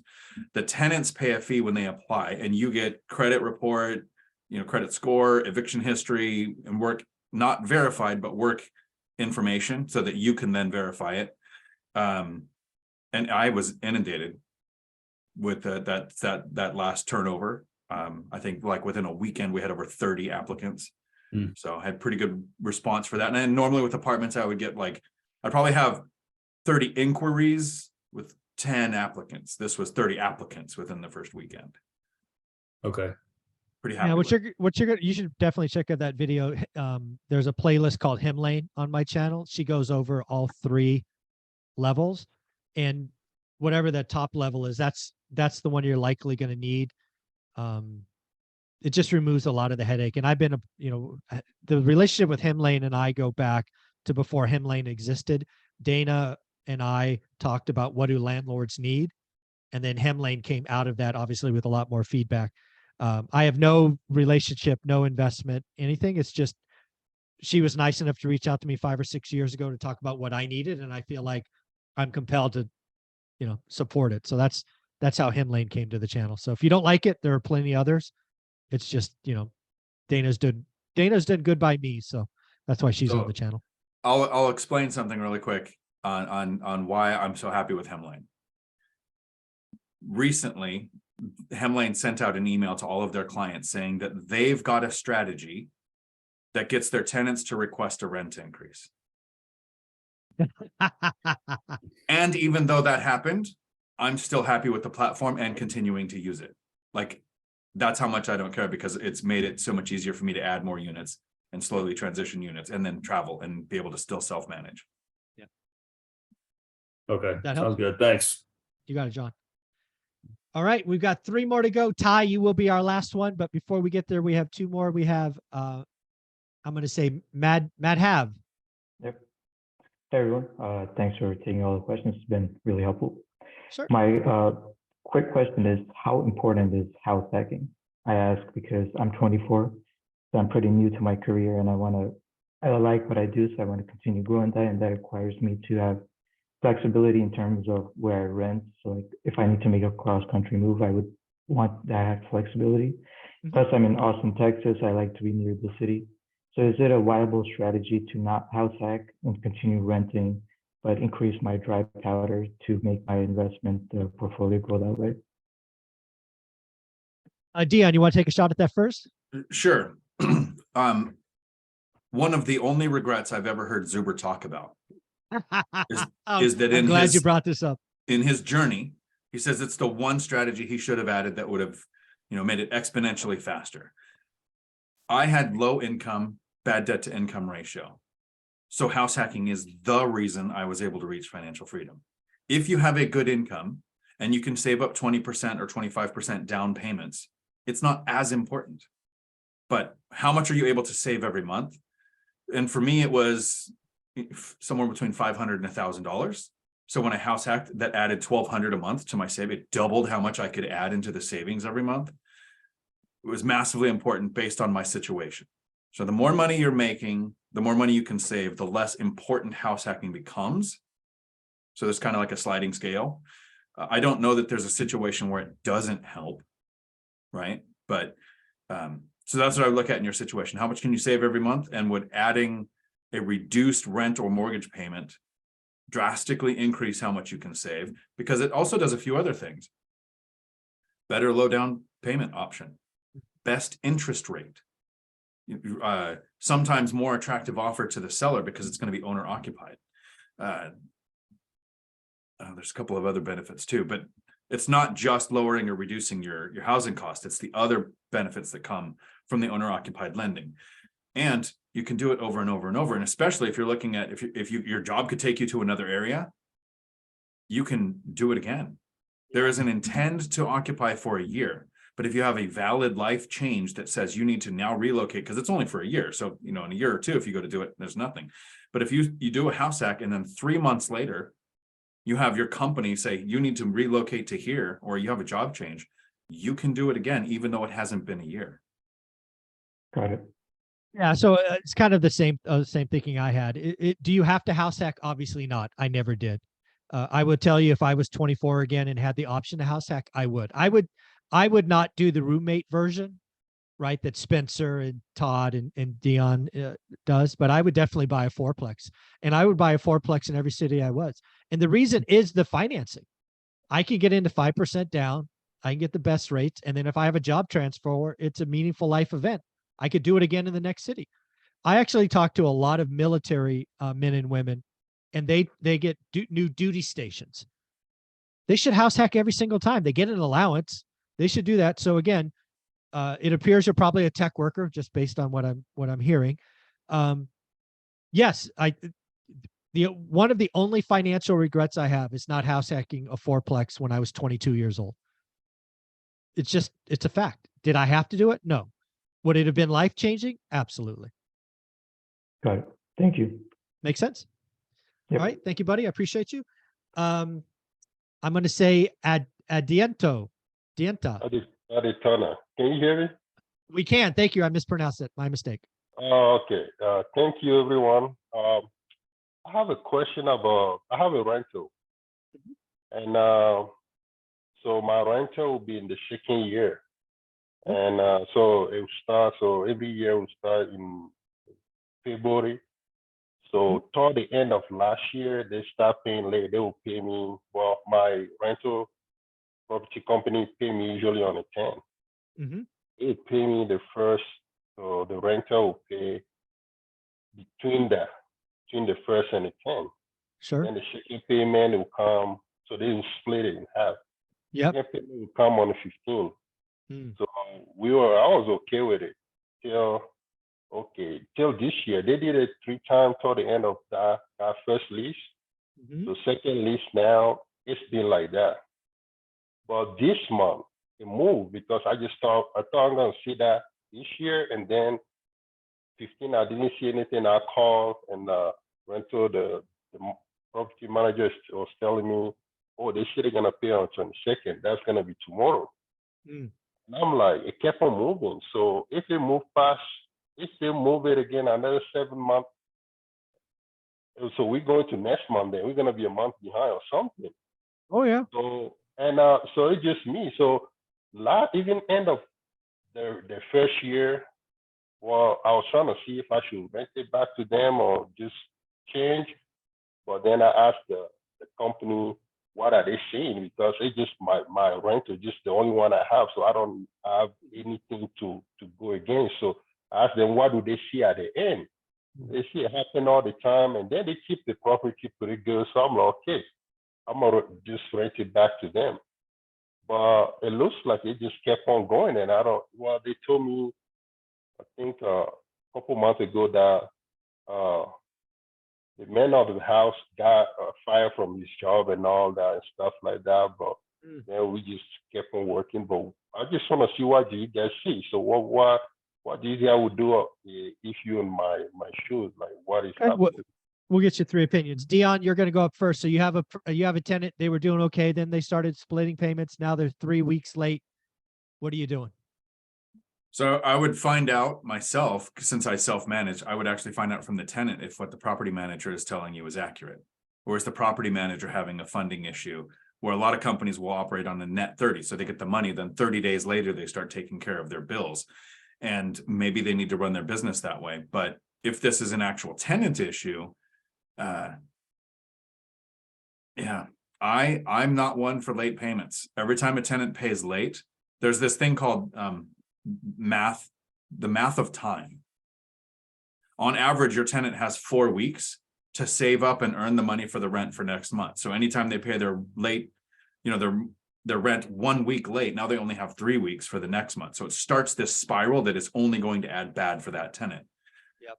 So whenever a tenant is late, like I have a friend, their tenant it's like due on the 15th, and so the 20th is late. Today's the 20th first. Tomorrow I'm helping her file for eviction. Like that, you just do it because it does a couple things. One, it lets the tenant know. So you need to let your property manager know that late rent means eviction notice. And second, now that tenant can go and take that eviction notice to all of the resources that can help with rent relief and say, because they can't even apply for it until they get that eviction. So you can help a tenant, and you can tell your property manager, make sure you present it this way. As a favor to the tenant, we're filing eviction, so now they can go and try for rent relief. Because if they did lose a job and they're struggling, there are programs out there to pay 1 or 2 months of their rent to keep them in place. Yeah. Mike, you want to say something here? Good people and kindness get taken advantage of. Most of the people that are here in this chat probably are decent people, probably are kind people, probably have a heart, want to help out those around them. This is something that I learned as a police officer. Unfortunately, leniency, tolerance, it can only be used in certain times and at certain places. There's not a lot of stories out there of people who said, yeah, I gave my tenant a break 6 months in a row, and on the 7th month, he got better. Everything turned around, he was on time, and things got all sunny. It doesn't work like that, unfortunately. What will happen is they will take advantage of you more and more until you get so frustrated that it ends in an eviction. The best thing that you can do is immediately post your notices. Immediately when there's an issue, you follow up with it. You're setting firm boundaries. You're setting your expectations up front. You're holding them accountable, because guess what? You're accountable. You have to provide repairs in a timely fashion. You have to maintain the property. You have to hold up your end of the bargain in the agreement. So as much as it makes you feel like, oh man, I really wish I could give this guy a break or figure out how to help this person, you need to make sure that you take care of your property and have good standards and set the expectations up front. You're not being a jerk by being firm. You're just being fair. No, it's in the contract. It's in the lease. What I would tell you is your property manager set the expectation, and now the tenant is finding how much they can push it. I do not take fools kindly, so my process is pretty firm, right? Rent's due is due on the 1st. It's late by the 5th, and notices get posted on the 6th. If the 6th is the weekend, it'll then be the following Monday, because you don't post on the weekend. If you don't follow that, you're going to get taken advantage of, unfortunately. So does that help? Okay. Yeah, I got it. Thank you. All right, very cool. I want to actually skip Ty, because I want to close with Ty. He's my boy. I'm going to go to Armando. I just feel like being nice. We'll take the last one from Armando, and then we'll go to Ty. So Armando, you're up, then we'll go to Ty. Hey, Zuber, how you doing? Okay. So the reason can you hear me? Yeah. Okay, great. So I'm a developer out here in Los Angeles. So I do new construction, kind of luxury type of stuff. I've been fortunate. The last 2 deals that I did, I sold it. I sold both of them pretty fairly quickly, and Nice. I made a pretty good profit. So I'm in a place of just transitioning of, how much more of that do I do? And then also mitigating my risk to maybe getting into something that's like just more long-term holds, which has really been my overall like goal since the get-go, something since the beginning. So what I want to do is, I'm doing stuff here in Los Angeles. I'm also doing stuff in Phoenix, Arizona, which I've had okay, I've done pretty good, but now I'm seeing things are, as far as like the midterm rental that I have over there, it's really starting to slow down. So I'm considering selling that off and then reinvesting that capital somewhere else. So I wanted to just kind of or maybe get your take as far as like if I'm playing in those 2 different markets, Sure. I have boots on the ground resources, kind of which one would you focus more on, and for more, I guess, just better return, and then longer term overall Yeah. dynamics. So let me ask a couple questions so I can make sure. You're calling luxury down in SoCal. What's the exit? What roughly? The one, it's anywhere from the houses that I'm selling, anywhere from like 2.7 to about $3.3 million. Median's probably like 1.4, 1.5. I think, in that pocket, it's probably about that. Yeah. Yeah. So you're 50% above the median. Yeah. I think that's a very risky place to play today. Frankly, you could get lucky because you only need 1 buyer. So all good. I certainly wouldn't do a new community of that where I need lots of buyers. No, I'm like a single, infill type of project, these spec homes. That's basically what I'm building. Yeah. So again, you're going to know that market much better than I will just tell you, generally speaking, I think that's the riskiest place today. It just is. You're having people probably going to be scared in the stock market here eventually. Yes, I know S&P just hit a 52-week high. I don't think that's going to hold long. I think a recession's real. I think white collar recession is real. I think everything we're talking about happens over the next 3 to 4 months. And if you're in one of those, you're probably in a 9-month build period, right? It's like really bad timing. But that said, 9 months to 12 months from now, when you kind of wash everybody out, it might be a good time to start up again. So again, if it was me, I don't think I start a new project. I would look to build, if I wanted to continue contracting, I want to build below the median. If you can take that odd size lot, maybe build an ADU, right? Buy a lot, put 2, and then you sell to an investor. I would feed the market what they want. And the market doesn't want luxury today. It wants income. So I would probably buy a lot. Like I just talked to Eddie from Fridays. I would look at that video and I would just do what Eddie did. Go buy a 10,000 square foot lot, put 2 1,500 square foot homes on it, call it a day. That's what I would be doing if I had your experience. So I sold a property recently, and I bought it through my 1031 exchange. I bought in Los Angeles. It's a duplex, a 3,000 square foot duplex, and it's on a 6,700 square foot lot. So I'm going to build a 3-bedroom, 3.5 bath, 2-story, and it's going to have and then the other one's going to have parking, and it's going to be a 2-bedroom, 1-bath unit. So now I'm going to have 4 units. That's exactly what I'd be doing today. And for the next 12 months. Yep. So I picked it up at 1.3. I'm going to probably put in like 850,000 into it, and it's probably going to be worth about 2.8 to 2.9 or something like that. Some is good, more is better. I wouldn't overthink it. And so that's the other thing that I'm like, maybe I keep doing more of these because it mitigates when the market tells you what they want, feed the market. Simple. All right. Sounds good. Thank you. All right. We're going to bring on the closer, the one and only TYLG. How you doing, young man? Doing great. Hey, thank you guys. What a great call. And not only that, but great participation by everybody. Such good questions. I want to kind of circle around, there was some generalization. California, the left coast sucks, political, blue states, red states. There was generalization, but it was very accurate, like very accurate, not, completely agree. My first question is to all the whole panel, your thoughts about buying, if you have minimal cash flow, not great cash flow, but huge equity, if you don't need the cash flow for another 5 to 10 years, 7 years, 8 years, you're still active income, you make plenty of active income. Your thoughts about letting it ride for appreciation in those markets below the median, California, hot areas, no inventory, no construction. Do you let it ride? Your thoughts about that, because you're getting such a good appreciation gain over the next 5 to 7 years. Just general thoughts across the board.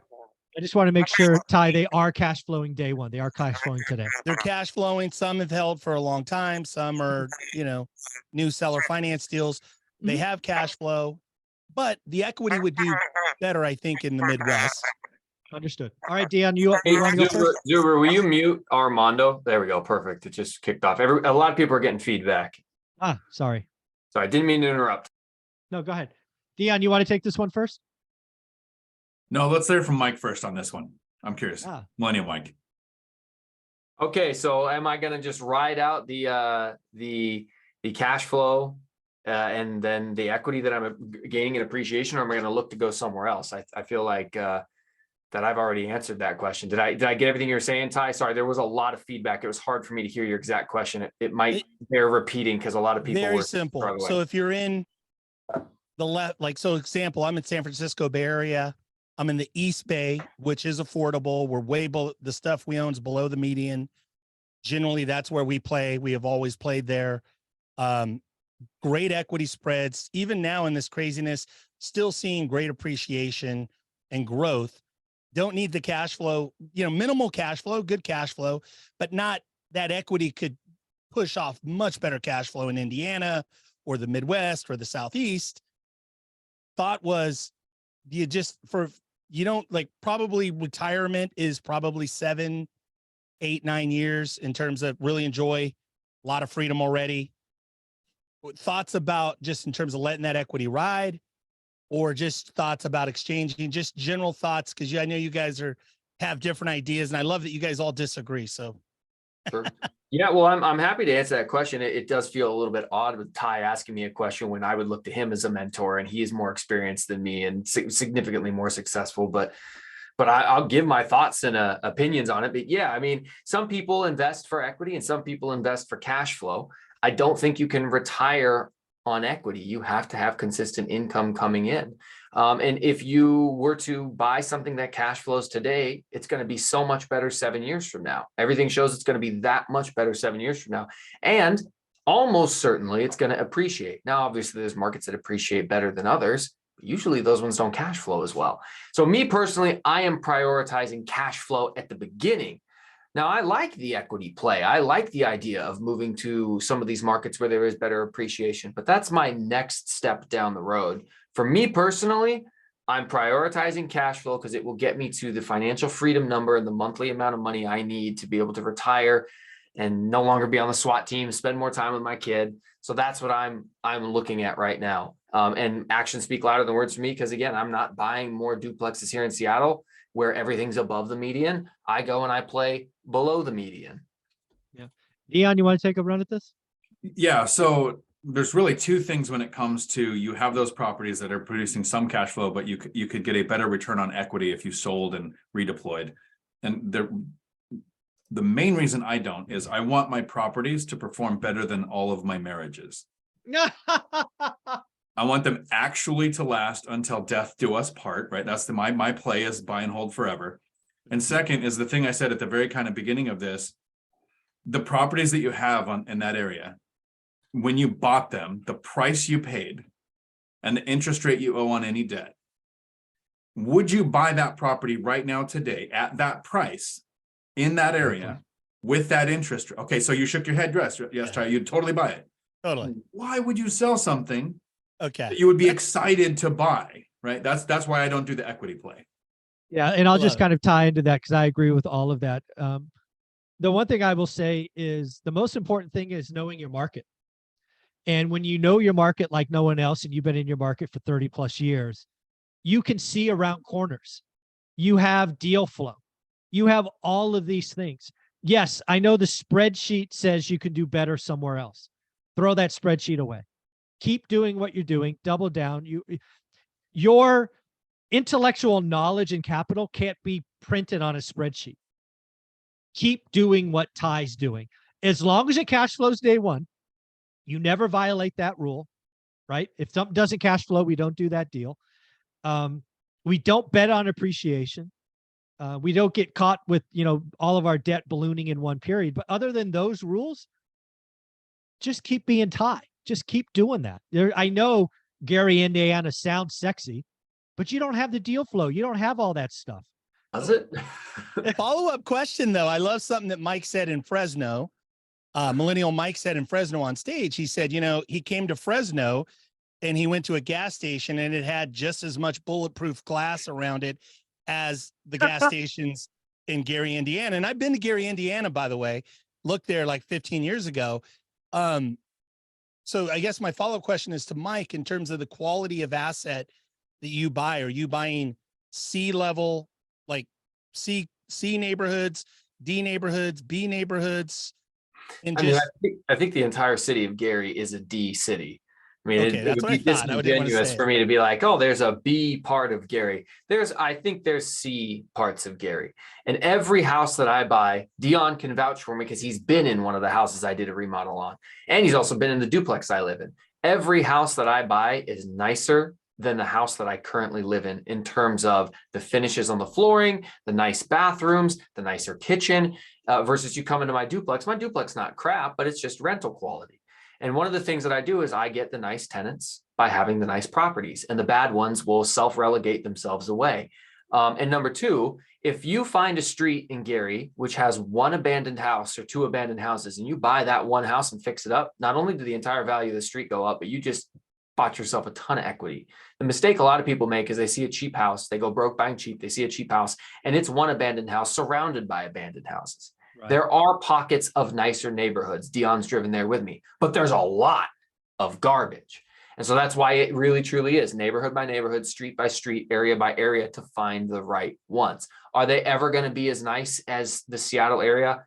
Absolutely not. But there's Spanaway, Washington, where Dion invests in house hacks, where his fourplex had a bullet come through while we were in Gary. After he was making fun of me for my places being like shooting him up ghetto level quality, he comes home from his trip and finds that a bullet's gone through the wall and embedded into his closet.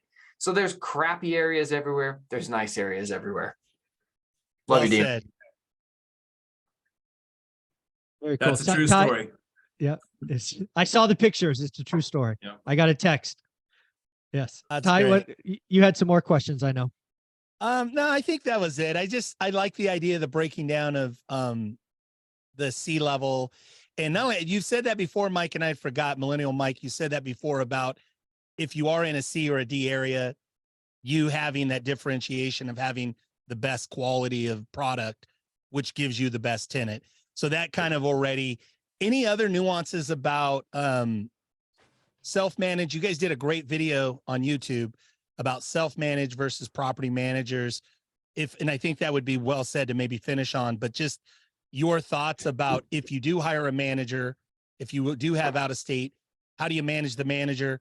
I've seen a buddy of mine get robbed like by the property manager in Detroit where they were skimming and had, properties were vacant on his sheet, but he'd go out there and people were living in there. Rent. Yeah. Any thoughts on just how to manage the managers and just avoid, problematic situations like that if you do go out of state?